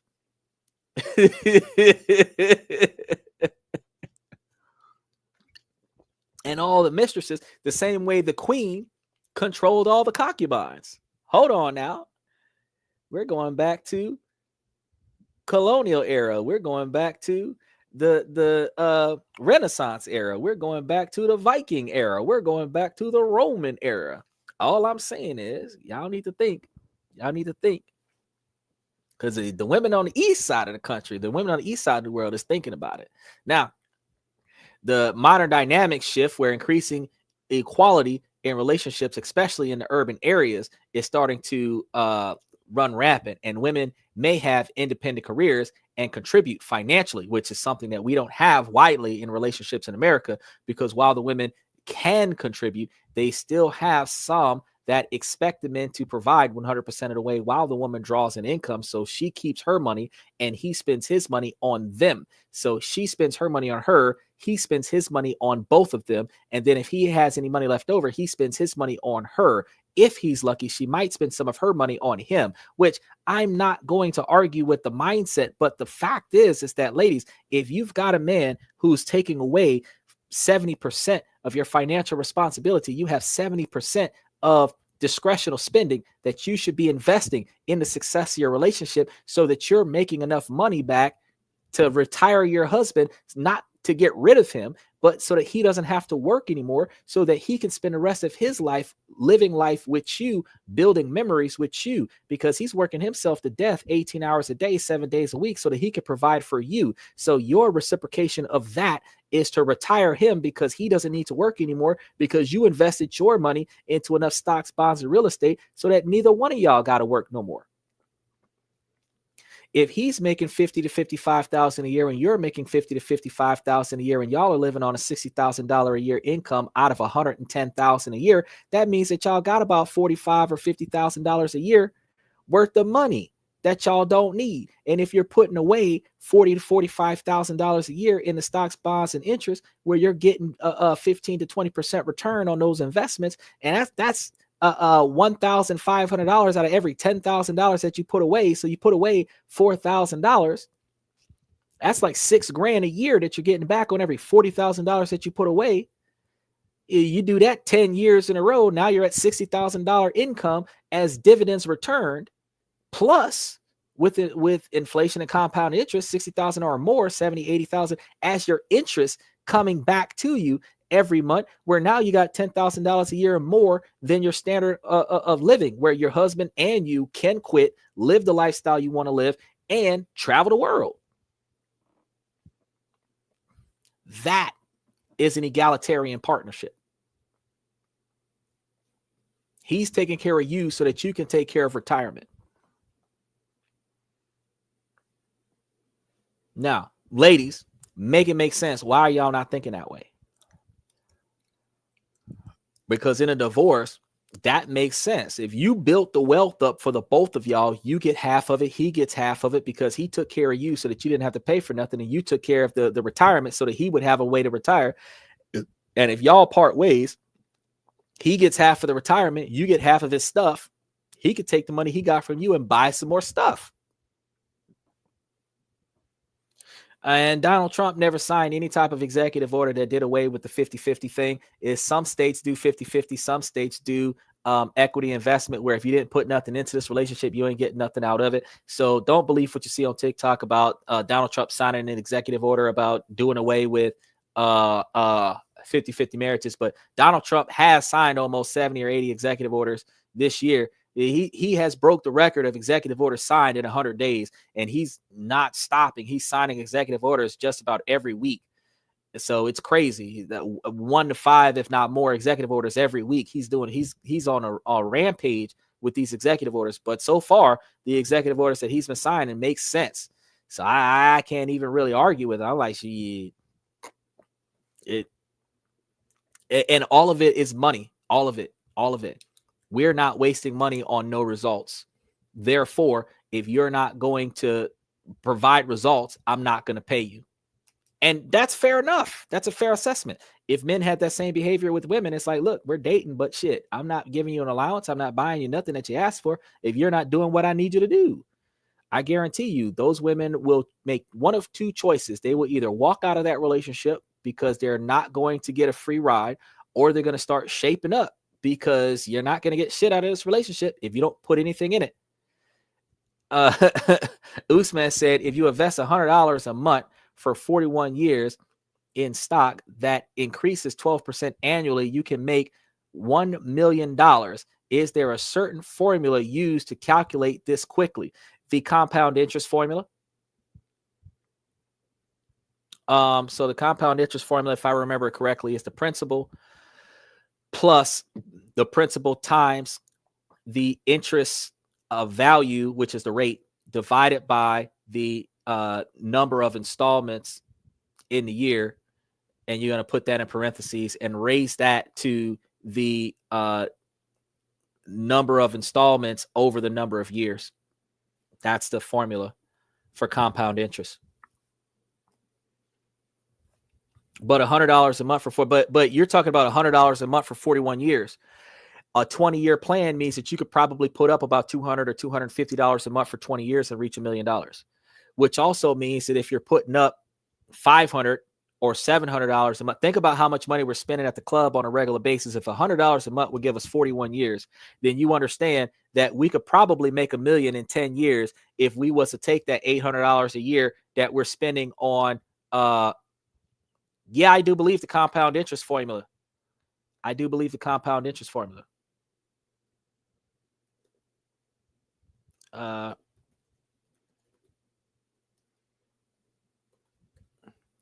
Let me see if I can find a easy way to copy paste and stick it in there. I don't know if it's going to show up the way y'all needed to see it. It is not showing up the way y'all needed to see it.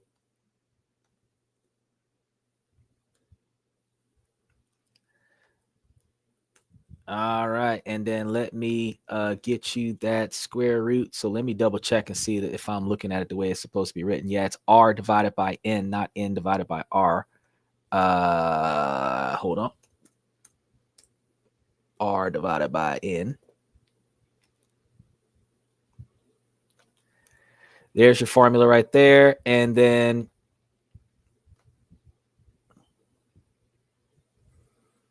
there is your rubric.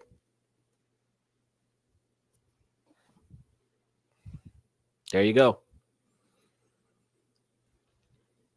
So this particular formula is going to be the principal times 1 plus the rate divided by the number of times the rate is applied in a year times the number of times the rate is applied over the number of years, over the quantity of time. And that's how you would be able to determine quickly what your final amount would be. So if you look at your principal, now you're when you start, that's like the principal just staying there and just having compounded interest. Now there's another formula, and I would have to try to find that one as well.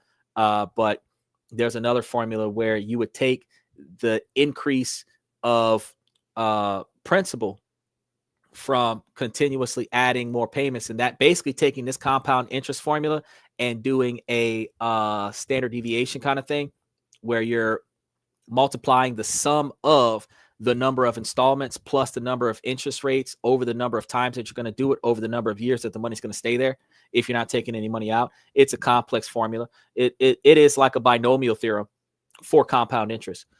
But if you have the full like expanded form of the formula, you can determine if you add, like I said, $700 or $800 a month into interest at 12%.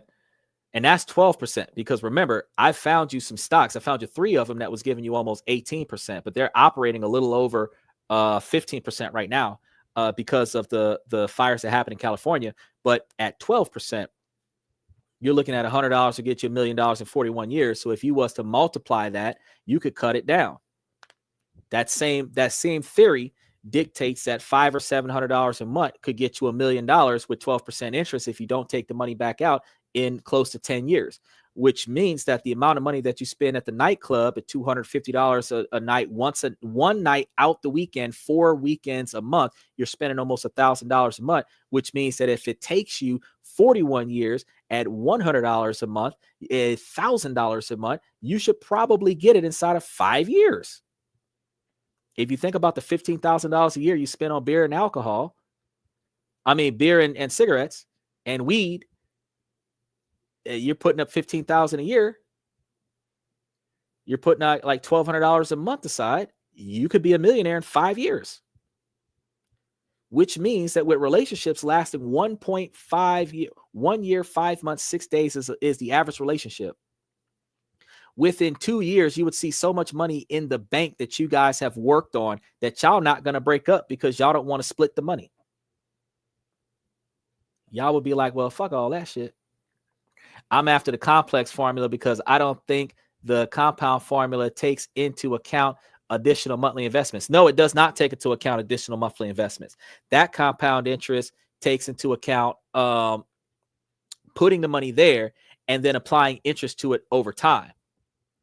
So you're looking for compound interest with added principal, added monthly principal.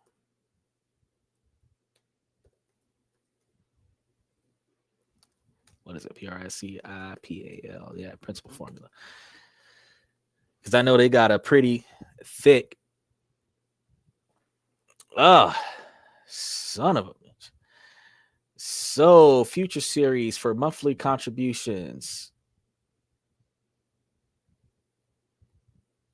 Oh boy. So it is. There we go. He wants the whole thing. Oh man. All right. So this is supposed to be R divided by N. R divided by N. And then we gotta gotta put that over here. Right. And then raised to the NT power, right? Oh, I'm getting it for you, Usman. Hold on. I got you. And then it's going to be plus your PMT, which is times. And this is going to be wild. So I'm going to have to throw a lot of parentheses in here. So you're going to have the numerator is.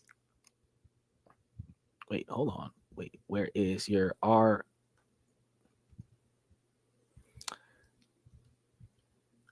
Oh, raised to the NT power. Do I have that in there? Yes, I have the raised to the NT power. And then I have to take this out. So that's going to be PMX times 1 plus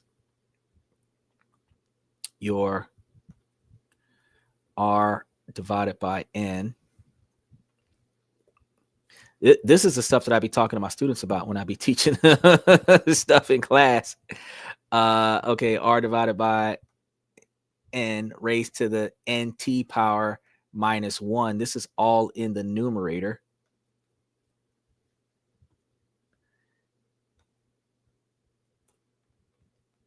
All right, raised to the NT power minus 1. All right, and then this is, so I'm going to put an extra parentheses around this so that you know that this right here is the numerator.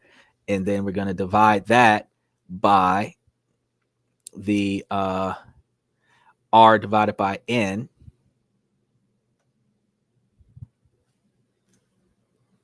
R divided by N. So that's that part. And then, whew, and we're going to put a parentheses around that. So you got a third parentheses there. And then let's see, what else do we have? We have multiplied by, you said you wanted the long version. I do deliver 1 plus, this is again going to be N divided by R, or R divided by N, and then close parentheses. Double check that last part. Yep. All right. Now, this is the long one. This is the long one. You're like screen share. He's like, I want to see how the wizard does Oz.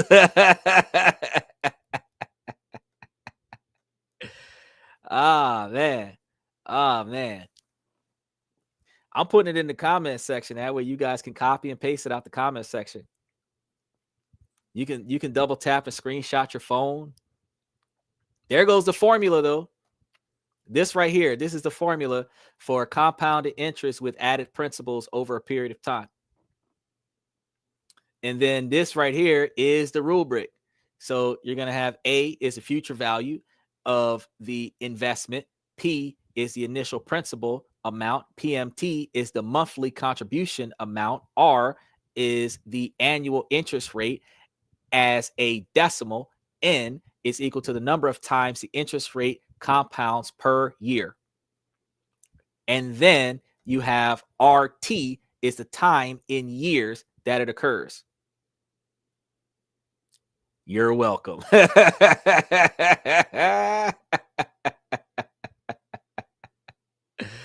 That is how we calculate compound interest. Now, for those of us that understand what compound interest is, if you go and look at your banks and you look at how much money you put into your bank account when your bank is giving you 0.064% interest, and then you start calculating how much money you would make off of that, you understand why nobody wants to leave their money in the bank. Also, if you understand that 12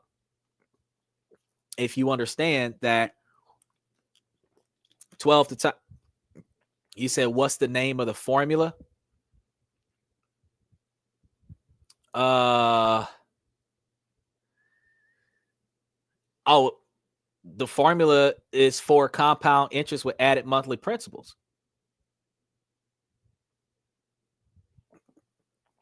So,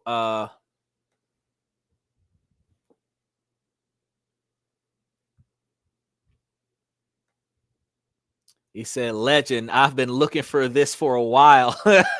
You should have asked me this last week when we was talking about stocks, bonds, and real estate. I would have gave it to you. See, when I told y'all that the membership is worth it, this is the shit that you get for free. You can imagine the shit that you get your hands on when I'm... Because the stuff that I give to the members, I don't give to nobody else. But see, you asked me the formulas for compound interest with added monthly principles or monthly contributions. You also have to understand that when you're looking at your compound interest formula, if you are dealing with CDs and other such that have restricted installments, you will have penalties for adding money to or taking money away from the principal outside of the installment dates. You have to pay attention to that when you're looking at your money. I was telling Mr. Pibbs about that when he was investing in an app that would charge him 6% to withdraw his money. The fact is that you have to look at the fees to invest the money. You have to look at the fees to withdraw the money. You have to look at the fees to make transactions to buy and sell stocks and shares, and then look at the interest rate that you're getting over a period of time to determine if you can get a profit off of utilizing this trading platform, because there's a lot of fintech out there where they make more money off of you using the platform than you make off of using the platform for them. They say it's free because they don't charge you to use it. They charge you. Well, let me say it like this. They don't charge you to access it. They charge you to make transactions on it. And since it's like 0.03 cents or 0.3% or something like that, that you don't notice that each transaction costs your ass money, and you're doing 10, 20, 50, 70, especially with trade bots. And you come like, where did your money go? Because you did too many transactions in a short period of time. Usman said, I came across an old Dove Ramsey video where he talked about, but he never went into the formula. This, oh no, of course not. But see, that's the shit that I tell you about. You have a lot of motivational speakers. You have a lot of, like, I've got a book from, where'd I put it? Brett Owens and Tim. Look, I didn't drop the book. This book is a fantastic book from Tom Jacobs and Brett Owens, how to invest in dividends so that you can live off of 8% returns. Now, I'm talking to you guys about 15% and 18% average across your portfolio. This book talks about 8%. So it's talking about all kinds of different ways where you can have monthly dividend distribution over quarterly, monthly, annual, semi-annual, biannual, triannual payments, where you ultimately live off of 8% of the money that you invest, where your standard of living is below the quantity of money that they pay you. This book is like $10 on Amazon, $14 for the audio file. And the fact is that they're not talking about this, but they do give you a lot of information on how to invest in stocks and invest in bonds and invest in Bitcoin and other such areas where you're turning over a profit. But they're not talking about compound interest. They're not talking about the mathematical equation. They're not talking about how do you determine how much money you're supposed to put up. Yeah, they've got fintech up there where the AI is programmed to tell you that based on the goals that you want to reach. You get that from the Stash app, STASH. Based on the goals you want to reach, it'll tell you how much money you're supposed to put up there to reach a certain quantity of principal. It's not telling you what interest rates you're using. It's not telling you nothing other than, if you say, I want to make $1 million in 4 years, it'll tell you, well, you got to put up like $4,000 or $5,000 a month every month consistently for 5 years. But if you got a 10-year plan, and that depends, but that depends on the interest rate though. So if you had a 10-year plan where you wanted to be a millionaire in 10 years, you got a partner that's banking $40,000 a year because you're paying for you and her standard of living. She's banking $40,000 a year. Why the fuck are y'all not a millionaire in a 5-year relationship? If you could be a millionaire by putting $40,000 is about $4,000 a month for 10 months, right? So you could be a millionaire in like 4 to 5 years if you're putting away $4,000 a year, $4,000 a month every month, which is like $48,000 a year. If you're putting that away, you'll be a millionaire in like 5 years. So if he's a $55,000 a year man and she's a $55,000 a year woman, and he's spending his $55,000 a year on the household, and she's spending $5,000 a year on the household, and she's got the other $50,000 that she doesn't have to spend on the household. If she put that $50,000 into a stock option and stay with that man, in 5 years, they'd be a millionaire. where they'd be making 120 to 180,000 a year at 12 to 18% interest off of the dividends, where their combined original income was 110,000. Now their combined investment dividend return is 120,000, which means both of them can quit their jobs now. After being together for 5 years, both of them can quit their jobs now, and they can travel the world and live the life of Riley, because they're still making 120,000 a year, which is 10,000 a year more than what they would have made working 9-to-5 jobs. They're still living at $50,000 a year lifestyle, or that $60,000 a year lifestyle, and they still have that $60,000 of extra money that they don't need. So they got two choices. They could either reinvest that $60,000 back into the stocks and bonds and increase the principal over time so that they're making more money, or they could take 10 or 20%, 30, 40, 50% of the money they don't need and go trips around the world. So you could, out of the $60,000 that's covering your standard of living, $70,000 if you include inflation, you still got about $40,000 or $50,000 left over. You take $25,000 and reinvest it back into the principal, and take the other $25,000 a year and travel the world. You don't got to work. Women who, I like to travel, but y'all don't like to invest in that shit. Usman said, do the companies that only have stakeholders don't need to borrow money from banks because the stakeholders will cover the money for new investments? That is true. Yes, the stakeholders do not need to borrow. It doesn't mean that they don't. It doesn't mean that they don't. Some stakeholders, some companies that are full of stakeholders will borrow money so that the money that they're getting from the stakeholders pays on the loan. And the loan, the debt of the loan on paper exceeds the principals for the, or not the principal, it exceeds the profits for the year. So say you've got a, $1 million company, bunch of shares, $10 million of investors. You can take out a $50 million loan. The interest rates on that loan doesn't matter, because it could be 20%, doesn't matter. The shareholders are paying for that. Now, because you owe $50 million and you got $10 million a year coming in, you have more debt than you have profit. Doesn't matter how much the business makes, because if it's $1 million business, you got 10 million from the shareholders and 1 million from the operation, which is 11 million, but you borrow 50 million. You owe more money than you made. Therefore, you pay nothing in taxes. So yeah, that's how the rich stay rich. And what they'll do with that $50 million is pay for massive expansion.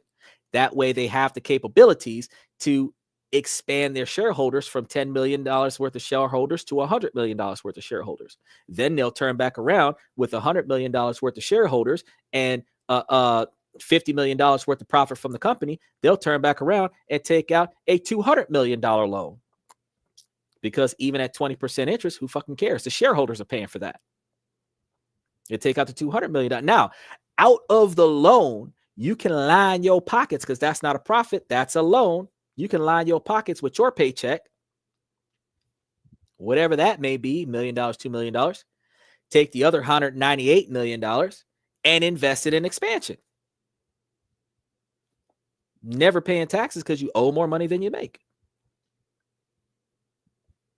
If you do it right, there are a lot of real estate investors that were able to claim the first 5 or 10 years of them doing their expansions in their real estate portfolio, they were exempt from taxes because they had more debt than they had profit for the first 5 or 10 years. Once they plateaued, where they started making more money that they could spend in a reasonable period of time, that's when they started having to cover taxes. But as long as they were able to take their profits, pay themselves, and then reinvest into it before the end of the fiscal year, they were always in the hole by the end of the pay period, by December 31st. So you could make $1 million on the 1st of January. You could make another $1 million on the 5th of March. But if you spent $2 million in December, you're broke. You don't have to spend a $2 million principal that you got in. You just have to take a $2 million loan out, or a $3 million loan out before December 31st, where you have it reflected on your overhead that you owe $3 million, you ain't got to pay for shit.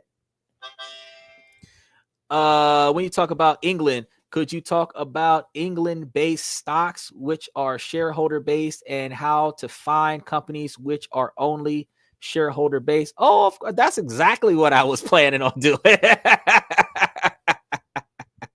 That's exactly what I was planning on doing. But I'll make note to itemize specific stocks and shareholders in England that are stock-based, because there's enough of them. Let's see, England stock-based companies, COMPA. Just because you asked about it, it ain't even part of today's show. But let's see, DeepSeek is one of them. I don't know why. That's not what I was looking for.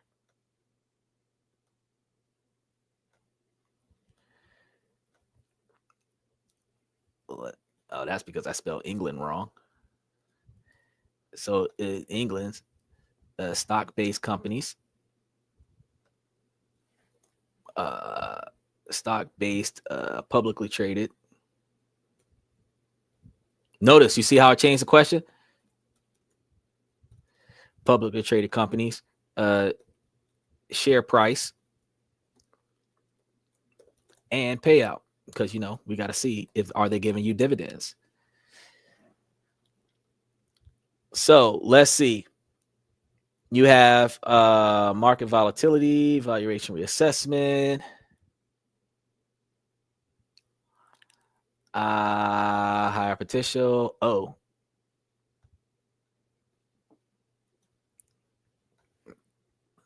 let's see. What about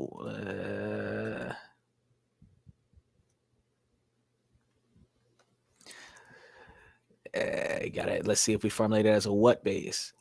So Source Now, NYC, NOW, share price is not provided right now, but it has a P/E ratio of 68, which is pretty good.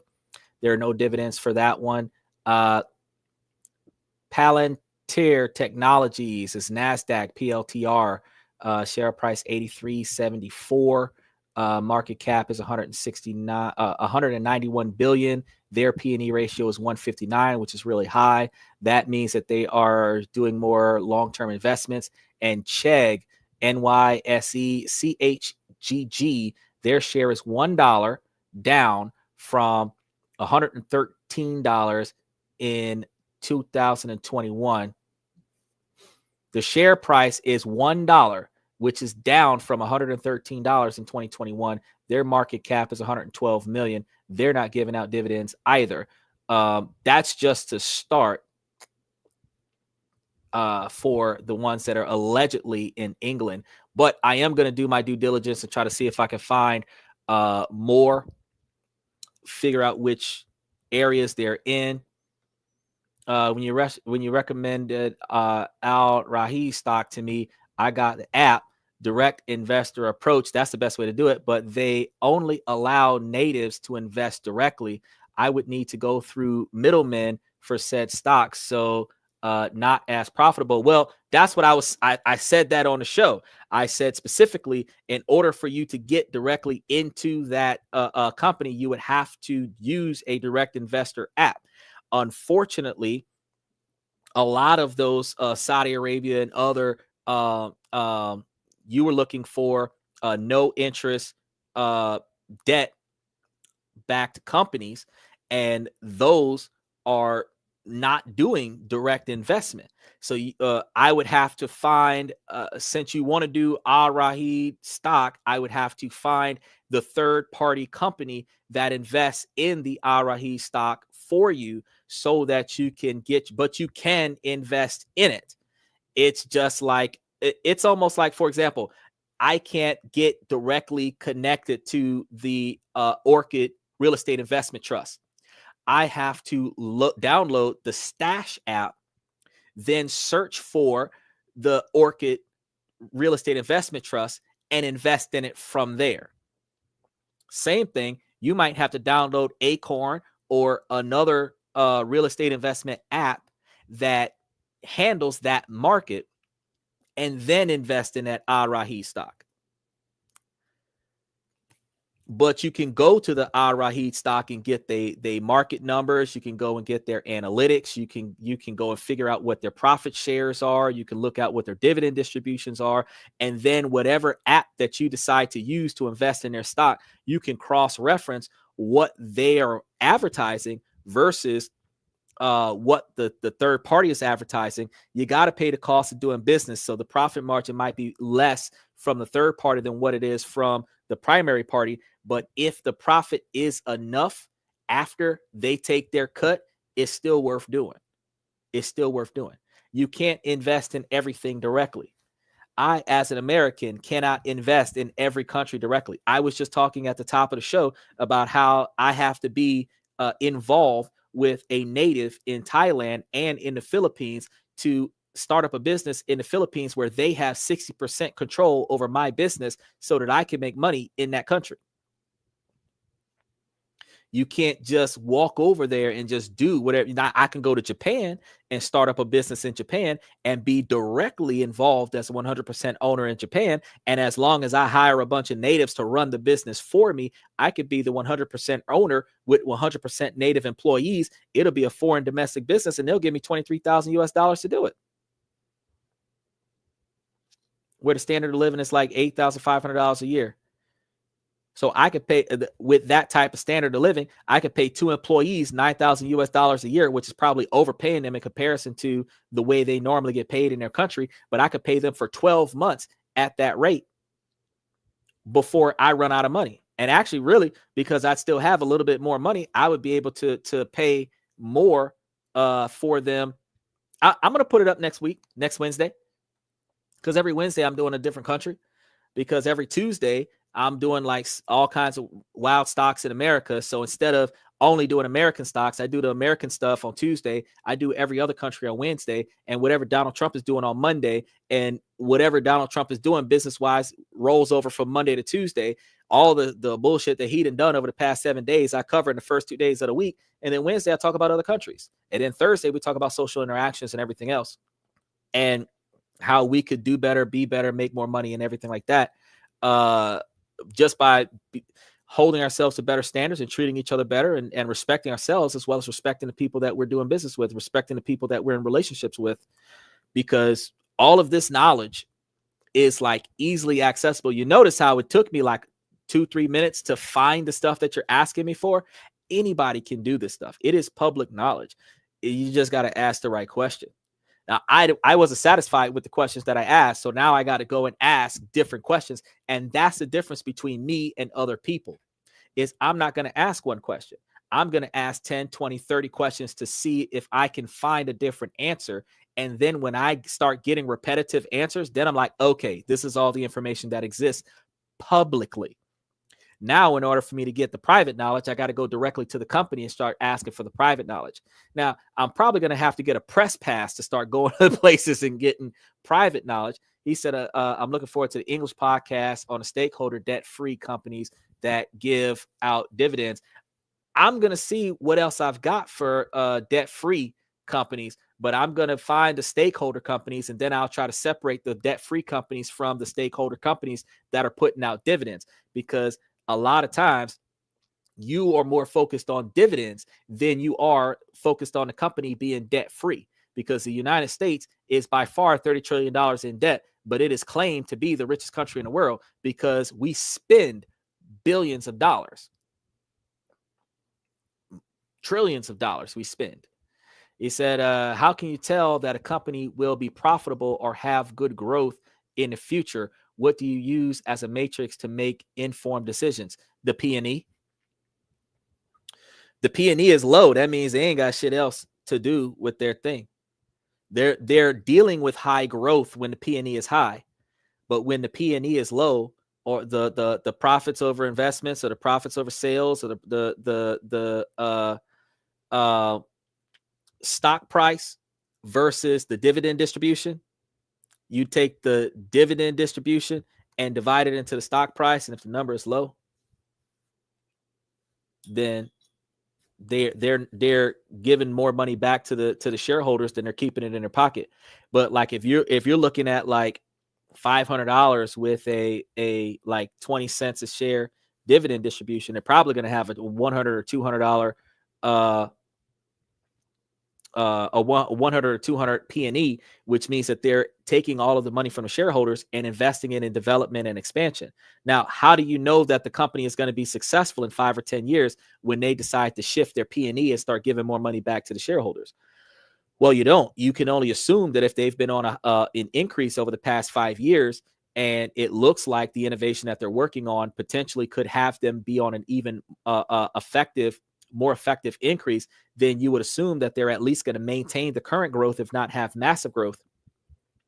Also, you can check out the analytic ratings, where more certified individuals than I am that spend their entire days analyzing the market and analyzing the performance of companies versus their distribution and sales. They will rate the companies out of 5, and they'll tell you the ones that are high to buy, the ones that are good to buy and hold versus the ones that you shouldn't waste your time with. But again, I piece all of this information together by doing an overall massive search based on specific criteria. And what I'm looking for is a consistent dividend distribution over a period of time. And the ones that have the most dividend distribution over a period of time, I take those companies and look and see how long they've been doing that, and whether or not over the period of time that they've been doing it, has it been an increase in distribution or a decrease in distribution? Because if they're paying less money to the shareholders every year, they're on a decline. I don't want that. If they're paying more money to their shareholders every year, they're on an incline. That's what I'm looking for. But we also have to understand that this next 60 to 90 days is going to be a massive shift, because we had a huge shift in inflation because of all the tariffs that was invoked in January. The tariffs lasted like 30 days, 45 days. He's undoing tariffs in Canada and Mexico because Canada and Mexico are reinstating border control from their side of the border, so that U.S. does not have to invest money on border control, which also means that since the tariffs is going to go back down, the import-export costs from Canada and Mexico is also going to go back down, which means that the inflation for those products from Canada and Mexico is going to go back down. He's not reducing the tariffs on China, so that still means that if you're getting your shit shipped in from Asia, you're still going to have inflation from Asia. So that's going to offset the market, because certain materials that's coming from certain countries is going to cost certain products to have an increase in price, because those materials are utilized to mainstream the development of that product. So you have to look at how is that product made versus how much money does that product put out to its shareholders. You say, would you suggest novice-friendly apps like Robinhood and eToro or different platforms? Yeah. Robinhood is more flexible. It's got a learning curve on it, but it does kind of give you the ability to have some AI assistance with your purchasing process. eToro might be a little bit more automated. Stash is more user-friendly than Robinhood or eToro, because all you have to do is just pick the stock that you want, put the amount of money that you want to put towards a stock, and they buy it for you with micro investments. So you don't have to buy it dollar for dollar for each share. If you want $500 worth of shares, you can have 500 shares, or you could have 498 shares. You could have 498.957 shares. You just got $500 worth of shares. They also, with Stash app, Stash has a portfolio thing where they cluster certain risk levels together, where they have the little bundled portfolios, the pre-conscribed portfolios that are effective for you to just say, I want this type. I want one in technology. I want one in solar energy. I want one in S&P 500s. I want one in, whatever. And based on the style, or I want one that's only green. I want one that is LGBTQ friendly. I want one that is, whatever your cause is, and they will piece together, Stash app will piece together a collection of stocks and ETFs and whatever that fits that criteria, and then put your money into that portfolio. You don't know what the hell is in that portfolio. You just know that some bitch is up right now by 84%. That's the only downside with the user-friendly apps. You're throwing your money on the app. It's investing your money for you. You're going to look at the percentages. You're going to look at it's green. You're going to look at it's higher than what it was when you started, but you have no idea how to do this. You have no idea what you invested in.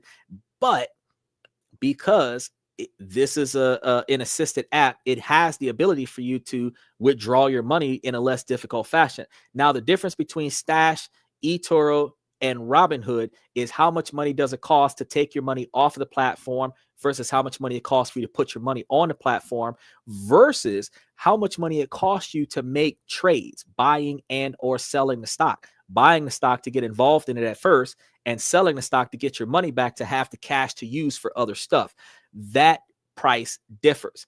And the difference between how much they charge you to use the app versus how much money you're able to make off of the app might change your opinion on whether or not you want to deal with that learning curve and deal with the less user-friendly app versus whether or not you feel like, fuck it, I can throw my money in this app and it'll make the decisions for me. You could do that as well.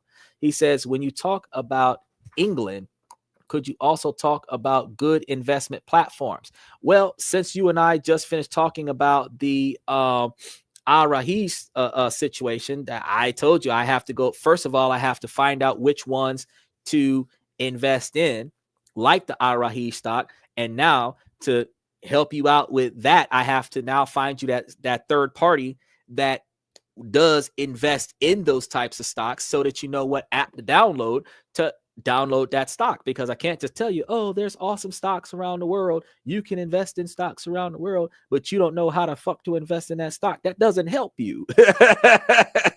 I'm here to help you. So what I'm going to do is I'm going to find out what app you need to invest in that Al-Rahis stock. Then I'm going to find out what app you need to invest in the other companies that I recommend for England, so that if it's more than one app, we know that if you download such and such app, that you can invest in such and such stock. And if it takes you 2 or 3 apps to get all the stocks that you want, it's the cost of doing business. I can't just tell you, oh, all this stuff exists, but you got to figure out how to use it. That's a seminar. I'm not a seminar. I'm going to tell you where to go and what to do. I'm not just going to tell you that there is light on the other side of the tunnel. I'm going to give you the roadmap to get to the other side of the tunnel. If I've got to build the bridge for you to get to the other side of the Grand Canyon, I'm not going to tell you that there is heaven on the other side of this Grand Canyon. I'm going to show you, if you take that bridge right there won't let you down. It'll get you to the other side faster, safer than just trying to figure it out on your own. Then as you invest, you'll see that you're gonna start learning some things. You're gonna start playing with these platforms. You're gonna start twiddling with some stuff, and you're gonna come to find out, oh, Dip, this is easier than I thought. He gave me so much information that, damn, I need to go and sign up and ask him some other stuff that he's gonna leave for the members, because there's gonna come a time where we're gonna get so far in depth in some stuff where I'm gonna start telling folks, hey, I'm gonna give you the answer to that on the private channel when you pay for the membership. But right now I'm not doing that. Right now I'm just feeding y'all information because it's public knowledge. It's public knowledge. I would prefer to whatever pennies I get from the AdSense from YouTube and Google, I'd prefer that and share public knowledge with everybody than to try to spend my whole show trying to convince y'all to pay for my platform so that I could provide y'all with the same information that y'all could have asked the Google lady. Motherfucker will tell you some of it. Not going to tell you all of it. It'll tell you some of it. But for some reason, I don't understand what it is about my research skill. But for some reason, I can find stuff that most people can't find using the same search engines that they use. Because I've never been to England. But I told you about stuff you didn't know existed over there. And I've never left the United States. I was able to find it, though. It's public knowledge. I spent 12 hours looking for it. That complex formula you dropped today could change people's outlook on what is possible. That complex formula I found for you in less than 5 minutes, and I found you 2 different formulas, as a matter of fact, and I had to ask the question 3 different ways while I was sitting here on a live to get you the actual formula you were looking for. But the dedication that I spent to find that, other people would have went their whole life wondering that question and never knowing the answer to it. And I spent more time editing it for the comment section than what I did finding it.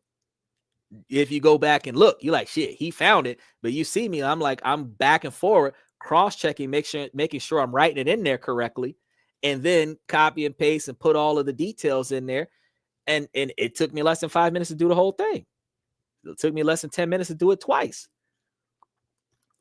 But some of this information, it might take me 3, 4, 5 hours to find the information. Then after I find the information, it takes me an hour and a half to organize the information so that I can read it off of a script, so that I'm speaking to you guys in a linear format. I'm not just all over the place, just talking out of my ass and restating a lot of information. I Googled the formula, but was getting a lot of results for exponential growth instead, because exponential growth is a part of compound interest, and Google is not the search engine that I used.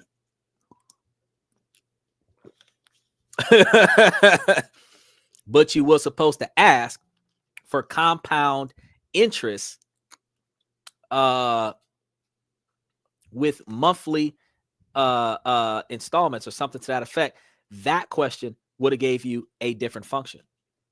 Just like if you ask for binomial theorem, it'll give you binomial theorem. If you ask for expanded binomial theorem, it'll give you a different binomial theorem. If you ask for probability using binomial theorem, it'll give you a third binomial theorem. So why the fuck do they have 3 different formulas for binomial theorem? And they're not differentiated. It's all in the word choice. Yes, I know you use Google for everything because Google monopolized every laptop and every cell phone everywhere and made Google the primary email to activate the account. It made Google the primary search engine for every device. So all we know how to do is use Google to Google stuff. And then they updated Google with Gemini because AI software searches are starting to become more advanced. But Google is not the best platform out there. It's just the most widely used one. So, I tell y'all, ask the Google lady, because you can get some of the information that I got by asking the Google lady. But some of those people who be trying to second guess my statements when I tell y'all the information that I found, and then, oh, no, you're wrong because I found X, Y, and Z on Google. Yeah, but I didn't go to Google. I didn't go to Google. Now, you told me to share my screen. I'm going to show you what my screen looked like. I'm going to do this for you one time because you my boy. You always here. I'm going to show you what the heck I be looking at. You see this right here? This is what my life looked like. This is just from the questions you asked me today. This is what I got going on. And what I will go and do, I can actually click on any one of these.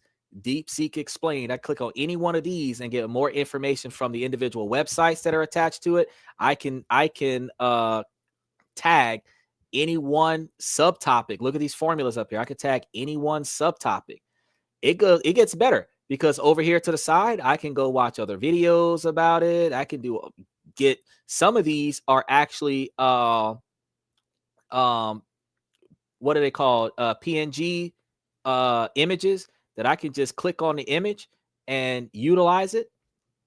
There's a lot of stuff that I could just get it just by typing stuff in. And this is just from today's searches. Because, man, if you'd have been looking at this from yesterday or day before yesterday when I was researching some other stuff, I could tell you, bruh, I had like 3 hours worth of scrolling to do with all of the different questions. I asked 40, 50 questions a day on that search engine to find all the information that I need. No wonder you're getting the information so fast. You use a superior search engine. I am definitely using a superior search engine. And that search engine is actually operating on pro status. It actually, hold on, let me show you. It ain't even, I don't play no games, bro. I get the best of the best. And if I got to pay extra for it, I pay the cost to be the boss. But you look at this right here. It's based on auto. I've got 3 times pro status search, deep research for in-depth reports and complex topics. And then I have reasoning with R1, where the deep seek makes it make sense in addition to it. This is hosted in the US. And then reasoning with O3 minimum, which is an open AI, which is the newest reasoning model that works around everything that's not in the US. So I have 5 different platforms on this one app that are all interchangeably. Notice that is an auto shift interchanging when I go to put in a statement to try to find the information on that app. So when I come and talk to y'all, can't nobody say now the next time you see somebody jump in the comments and start trolling about I don't know what I'm talking about, you be able to dive in and say, nah, that motherfucker there, he be doing some research, bro. He be doing some Doogie Howser research. This boy be digging. He be digging. He one step away from a private investigator. I probably could put somebody's name into that search engine and get all they fucking past life on that bitch. I just don't do it. I give everybody their right to privacy. But if I really want to know, I told you before, you could take somebody's government name and put it into a search engine and all public records will pop up. All public records. Matter of fact, I'm gonna do somebody famous, but let me see. Look, hold on. Look. Let's do MC Hammer. I just want you to see what I'm talking about. Like when it, and you could do this with common folk, but I'm just talking about like this right here. I just want you to see what I'm talking about. Like you can find whatever you want about anybody. You got photos of the man. It tell you what he did in his career. It's telling you what he's doing right now. You can actually go back in and I'm gonna do it for you. How much is MC Hammer worth today? Different question. It goes from who is MC Hammer to how much he's worth. Now, $150 million today. See how quick I was able to find out that information? I could tell you all of the stuff that he's done. I could go back and do research on his bankruptcy when they foreclosed. Look at that, the bankruptcy in 1996 when they had $13 million worth of debt. So he went from $13 million worth of debt to $150 million worth of debt since 96. His net worth is estimated around $2 million. And I got 1, 2, 3 different sources right here that I can go into. 1, 2, 3, 4, 5 different subtopics that I can go into to find out more information about this one person. Now, that's just somebody famous. I can do that for a non-famous person and get all kinds of public records on them. Where does so-and-so live? Based on public data, so-and-so lives on such and such street in such and such city and state since such and such day. How much is the house valued at? Do they own it? And this is public records. This is free information. I keep telling y'all the internet is dangerous, my friend. That's why I don't put none of my personal information on the podcast, nor do I put it in my information on the internet. Because if the right person Google, they'll find it. He said, I'm in a situation where my beliefs won't allow me to invest in companies which take on interest-based debt or have operations against my religion, e.g. alcohol, music, companies, etc. Yeah, that's hard, man. That is hard. I'll look for them for you to go and find some non-interest based debt, and I'll go and find ways for you to invest in non-interest based stuff that doesn't involve in religion and alcohol, music and stuff like that. I'll find that stuff because I could just take like the information I did off of the last show, start asking some questions related to the same type of stuff and get some explicit information for England, get some explicit information for the apps that serve England, and then make sure that they're in line with those expectations. That way, when I give you the name of those companies, you know that they're not affiliating against your religious beliefs, and you can make money at the same time, because there's a way. And that's why I was telling you about Stash App, because if you have religious beliefs that control your financial investments, in Stash App, if you click a link that tells you what your religious beliefs look like, it'll tell you, A, X, Y, and Z, A, B, and C, get this, and this, and throw your money in there, and it satisfies your religious beliefs. It satisfies your political agendas. It satisfies your racial diversity. It satisfies your gender ideologies. And it's a do it for you autopilot scenario. The only problem is you just don't know where your money is at, but you can get it back from Stash real quick. So, yeah.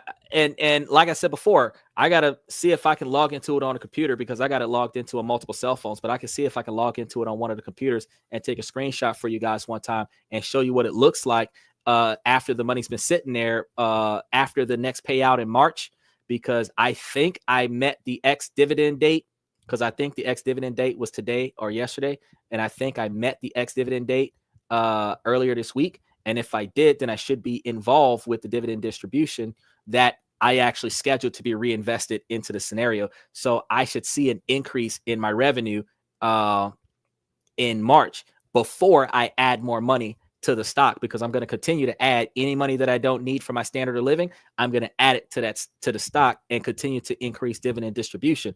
Once it reaches a certain level, that's when I'm going to be like, nah, pay me. And then I can just deposit it into my account and pay all my bills, and I ain't got to worry about nothing, because Stash charges you a flat rate fee to use the app. And then you don't have to pay to move money back and forth. You just got to wait the three to 5 business days to add the money on or take the money off. And then you got to wait 24 to 48 hours for them to buy the stock and or sell the stock. I don't want to sell the stock. I want to buy stocks that pay me cash dividends so that I could take the cash dividends from the stock and spend money and still keep the stock. That's why I like cash stocks. It's not the only way to go. It's just that until I figure out how to borrow against stock value to get cash loans, until I get that written down in a detail where you guys can use it, I'm not going to say, oh yeah, I'm going to have $1 million worth of non-dividend dispersing stock, because broke folks can't do that. Broke folks can't put $10, $20, $30,000 into a stock option unless they're getting $500, $700 a month off of that same stock option, where they don't need to sell the stock in case of an emergency. So if I'm going to work for the bottom 99% of America, I need to find a way for the bottom 99% of America to invest in something that will pay them regularly so that they don't have a reason to cancel the stock option. Because usually the reason why we can't invest in shit is because we have bullshit ass emergencies that we don't know how to manage, and we take the money that we invested out of the investment to take care of the bullshit ass emergency, because the investment requires you to put it there, leave it there, and don't touch it for an extended period of time. Notice you said $100 for 47 years. Nobody is going to leave a known $100 in the account or a known $10,000 in the account if they've got a bill that needs to be paid and they don't got the money to pay it. They're going to take the money out. But if you put money up and it's giving you money back, if you're putting up $100 a month, but it's giving you 10% back on that $100, when you need money, and you got 10, 20, 30, 50, $100,000 up there, and it's giving you back 10%, it's giving you back 10, 20, $30,000 on a regular basis. You don't need to touch the principal, because the dividends are giving you more than enough money to cover the bullshit that you got going on in your personal life, which helps you mitigate it. It subsidizes your standard of living. Once you start making better financial decisions, where the overhead of your livelihood is 34% of the money that you bring in, your take-home pay and all investments and everything like that, and then you start eliminating emergency debt from stupid decisions, you stop having spikes in your overhead, which prevents you from having to spend the other 50%. Now, if you have 10 or 20% of discretionary spending with 34%, that 10 or 20% of discretionary spending is 54% of your money, which means that the other 46% of your money guaranteedly going into an investment, which means you're guaranteed to get extra dividends coming back, which means you should be living at less than 40% of the overall standard of living. Should be less than 40% of all the money that you make. Your net income before taxes should be 60% higher than all the bills you got to pay. That's when you're doing it right. So you got to cut off all them unnecessary subscriptions. You got to cut off wasting your money hanging out with friends and family. You got to cut off loaning money to friends and family. If you're going to loan money to friends and family, loan it to them with interest. Get it signed on a contract. That way they're paying you back with interest. If they're not paying you back with interest, you're not loaning them shit. Because if you're not getting more back than what you're putting out, you ain't got enough time and energy to keep giving it back out because you work for what you get. And if you're always loaning to people who don't have enough, how the fuck are you ever going to ever have enough? Every time you get extra, you're giving it to somebody else. You're never going to have enough. You have to fix yourself in a way where you are taking care of yourself first so that you are successful enough to take care of people around you. But you have to be able to benefit from the people that you're taking care of. If you're not benefiting from the people that you're taking care of, you're just wasting money. You're like MC Hammer with 500 people on a stage and you're the only person collecting a check. That man was paying $500,000 a month for his entourage. But when he needed $13 million, ain't nobody had a fucking dollar. But he's paying $500,000 a month for 5 years to so many hundreds of people to just be on his payroll. Ex-convicts that couldn't find a job got paid from him so that they did not have to commit crime to go back to jail. He was honorable about what he did. But the problem is that he did not have enough money to sustain his situation because he was paying more people than people that was bringing money to him. So he could not keep the situation going. The bubble eventually burst and they took all of his stuff. That's the problem. And that only happens when you become a millionaire. If you broke, they ain't taking shit from you. Usman said there is a well-marketed app in England called Trading 212, but they oddly have a lot of negative reviews. I don't know anything about apps getting negative reviews, but I am going to tell you that some apps get a negative review because the people can't get their money back fast enough, which isn't the app's fault. Sometimes it's the banking institution. Other people complain about their accounts not being accessible anymore, which isn't always the app's fault, but it's partially the app's fault because sometimes people forget their passwords. They can't authenticate themselves, and the app is not going to allow their identity to be stolen, but you can't prove that you are you, so you can't get your shit back. And then other times they get hacked, which is completely the platform's fault. And then the other complaint is that it costs more money than you make in those situations, but that's not the fault of the app because they posted all of their fees and services and everything in the small print that nobody reads. And the person made bad choices with spending their money, and they spent more money than they made because the margin of profit between their investment, the cost to put the money in, and the cost to take the money back out was barely in line with the profit that they were expecting to get. And since they were not thinking about the amount of money it cost them to put it in there and the amount of money it cost to take it out from the principal, their profit margin was not as advertised. That they get pissed off at that. Also, some people invest small quantities of money expecting big changes. 60% of $100 is $60. 60% of $100,000 is $60,000. You're not going to get $60,000 because you put up $1,000. You're going to get $600. But if the amount of charges that you racked up to get that $600 cost you $300, you put up $1,000 with 60% return, but you're not getting 60% return because fees and services gives you a 30% return. You have a net return of 60% and a gross return of 60%, where you're, or actually the gross return is 60% with a net return of 30%, where the difference between the amount of money you made, the amount of money that they took from you, you now have 30% return. And then they even may charge you a withdrawal fee where they're going to take another 10% off of what you withdraw from the account, which means that you're walking away with, out of a 60% return, you're walking away with 15%. You get pissed off at that and complain about the app. But you also have to understand that the average successful trading platform is giving you 15% or more, and that is high risk. So if you have a low risk investment that's giving you 12 to 18% with low risk, where you're not going to lose out on any money, it's just that the profit range might change a little bit, but you're not going to be at a loss, then bro, what are you complaining about? Because you're still making the same amount of profit that the high risk guys make. But the difference is that 50-50 or 60-30, that they're going to lose their money. You've got like a 20% chance that you might lose your money. And that only happens if the company that you invested in goes under. But if you're paying attention to the news, you should know if they're going under. I told you guys that the real estate investment trusts were going to take a hit after they did the rebuild phase. The rebuild phase apparently started on the last week of February. Just as I told you, all three of those high-priced real estate investment trusts went down 4% for the month of February. It went down 4%, but it's still putting out 15-16% dividends on a monthly basis. So after they finish rebuilding, and with inflation in California, guess what's going to happen? It's going to skyrocket. So I'm buying into it as it's going down, as people are selling. And as I buy into it, it's going to go back up. And when it goes back up, I'm going to be more into it than the people that quit, which means I'm going to have more pocketed than most people.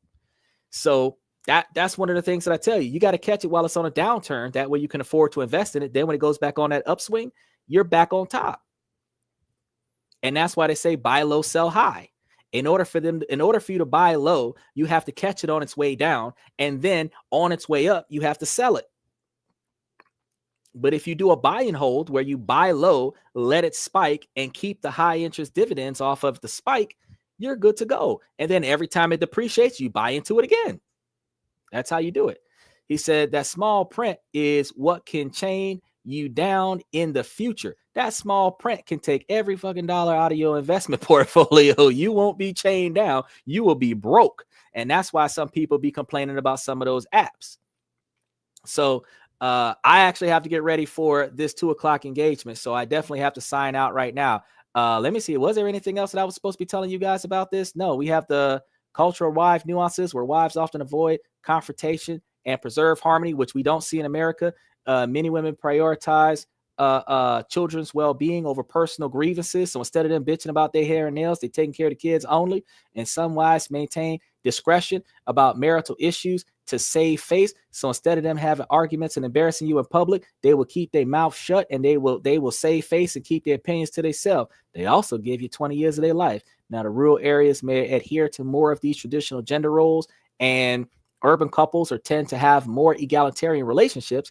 But while these patterns exist, individual relationships are very great in Thailand, and modern Thai marriages increasingly emphasize mutual respect, shared responsibilities, and open communication between the spouses. So what we got from today is that despite the common perception that Thailand is a uniformly cheap country, the reality is more nuanced. And while it is true that some aspects of the life in Thailand can be very affordable, others might surprise you with their similarities to or even exceeding U.S. prices. So what's more, the cost of living can vary greatly depending on your lifestyle, location, and personal preferences. So in living in Thailand, is it really cheaper than the U.S.? The answer is it depends. While it's possible to live very affordable lifestyle in Thailand, it's not automatically the case.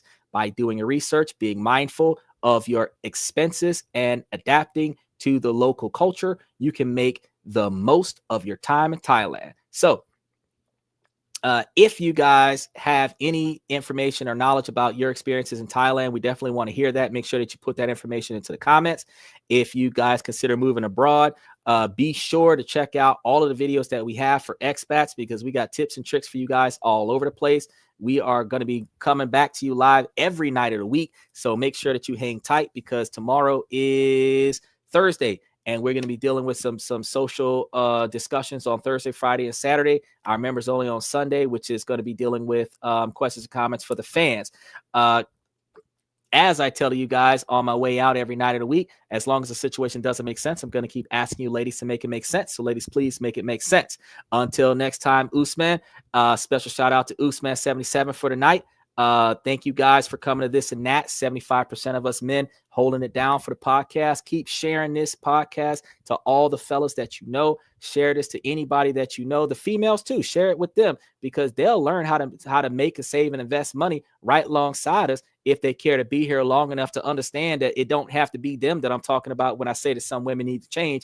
But I know that these ladies can tap on some of their sisters and say, girl, you need to watch this podcast because you need to get your shit together and make change by pointing out the flaws in the people in your group, because you are the company that you keep. So if you got a bunch of 304s in your group, you're going to be classified as one of them, even if you're not. If you hang out with criminals, you're classified as a criminal. So in order to improve your own personal status, you have to improve the status of the people around you. And in order for you to improve the status of the people around you, you must hold them to a higher accountability the same way you hold yourself to a higher accountability. So that's my advice for y'all for today. Thank you guys for coming to this and that. I'm your host, Xander, where we talk about this, that, and everything in between. And I'm going to see you guys tomorrow night, 10:30 Central Standard Time.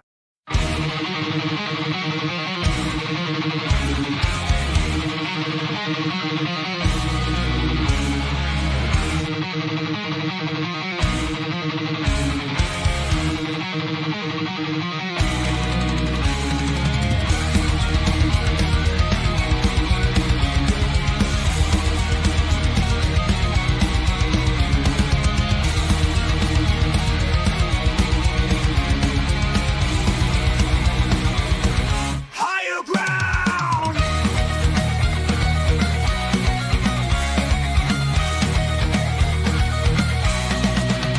Used to chase validation, now I validate myself. Building inner strength, putting doubt upon the shelf.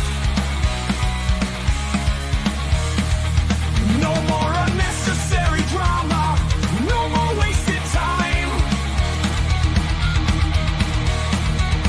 Climbing higher, constantly making my own climb.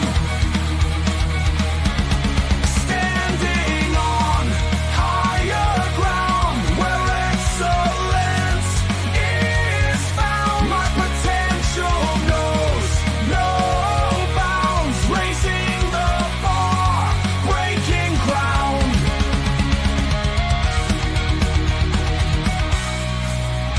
My network is my net worth. Choose your company wise. Surround yourself with eagles, not with sheep in disguise. Every interaction is a reflection of my brand. Quality over quantity, that's my personal command. I'm not landing on higher ground where excellence is found. My potential knows no bounds, raising the bar, breaking ground.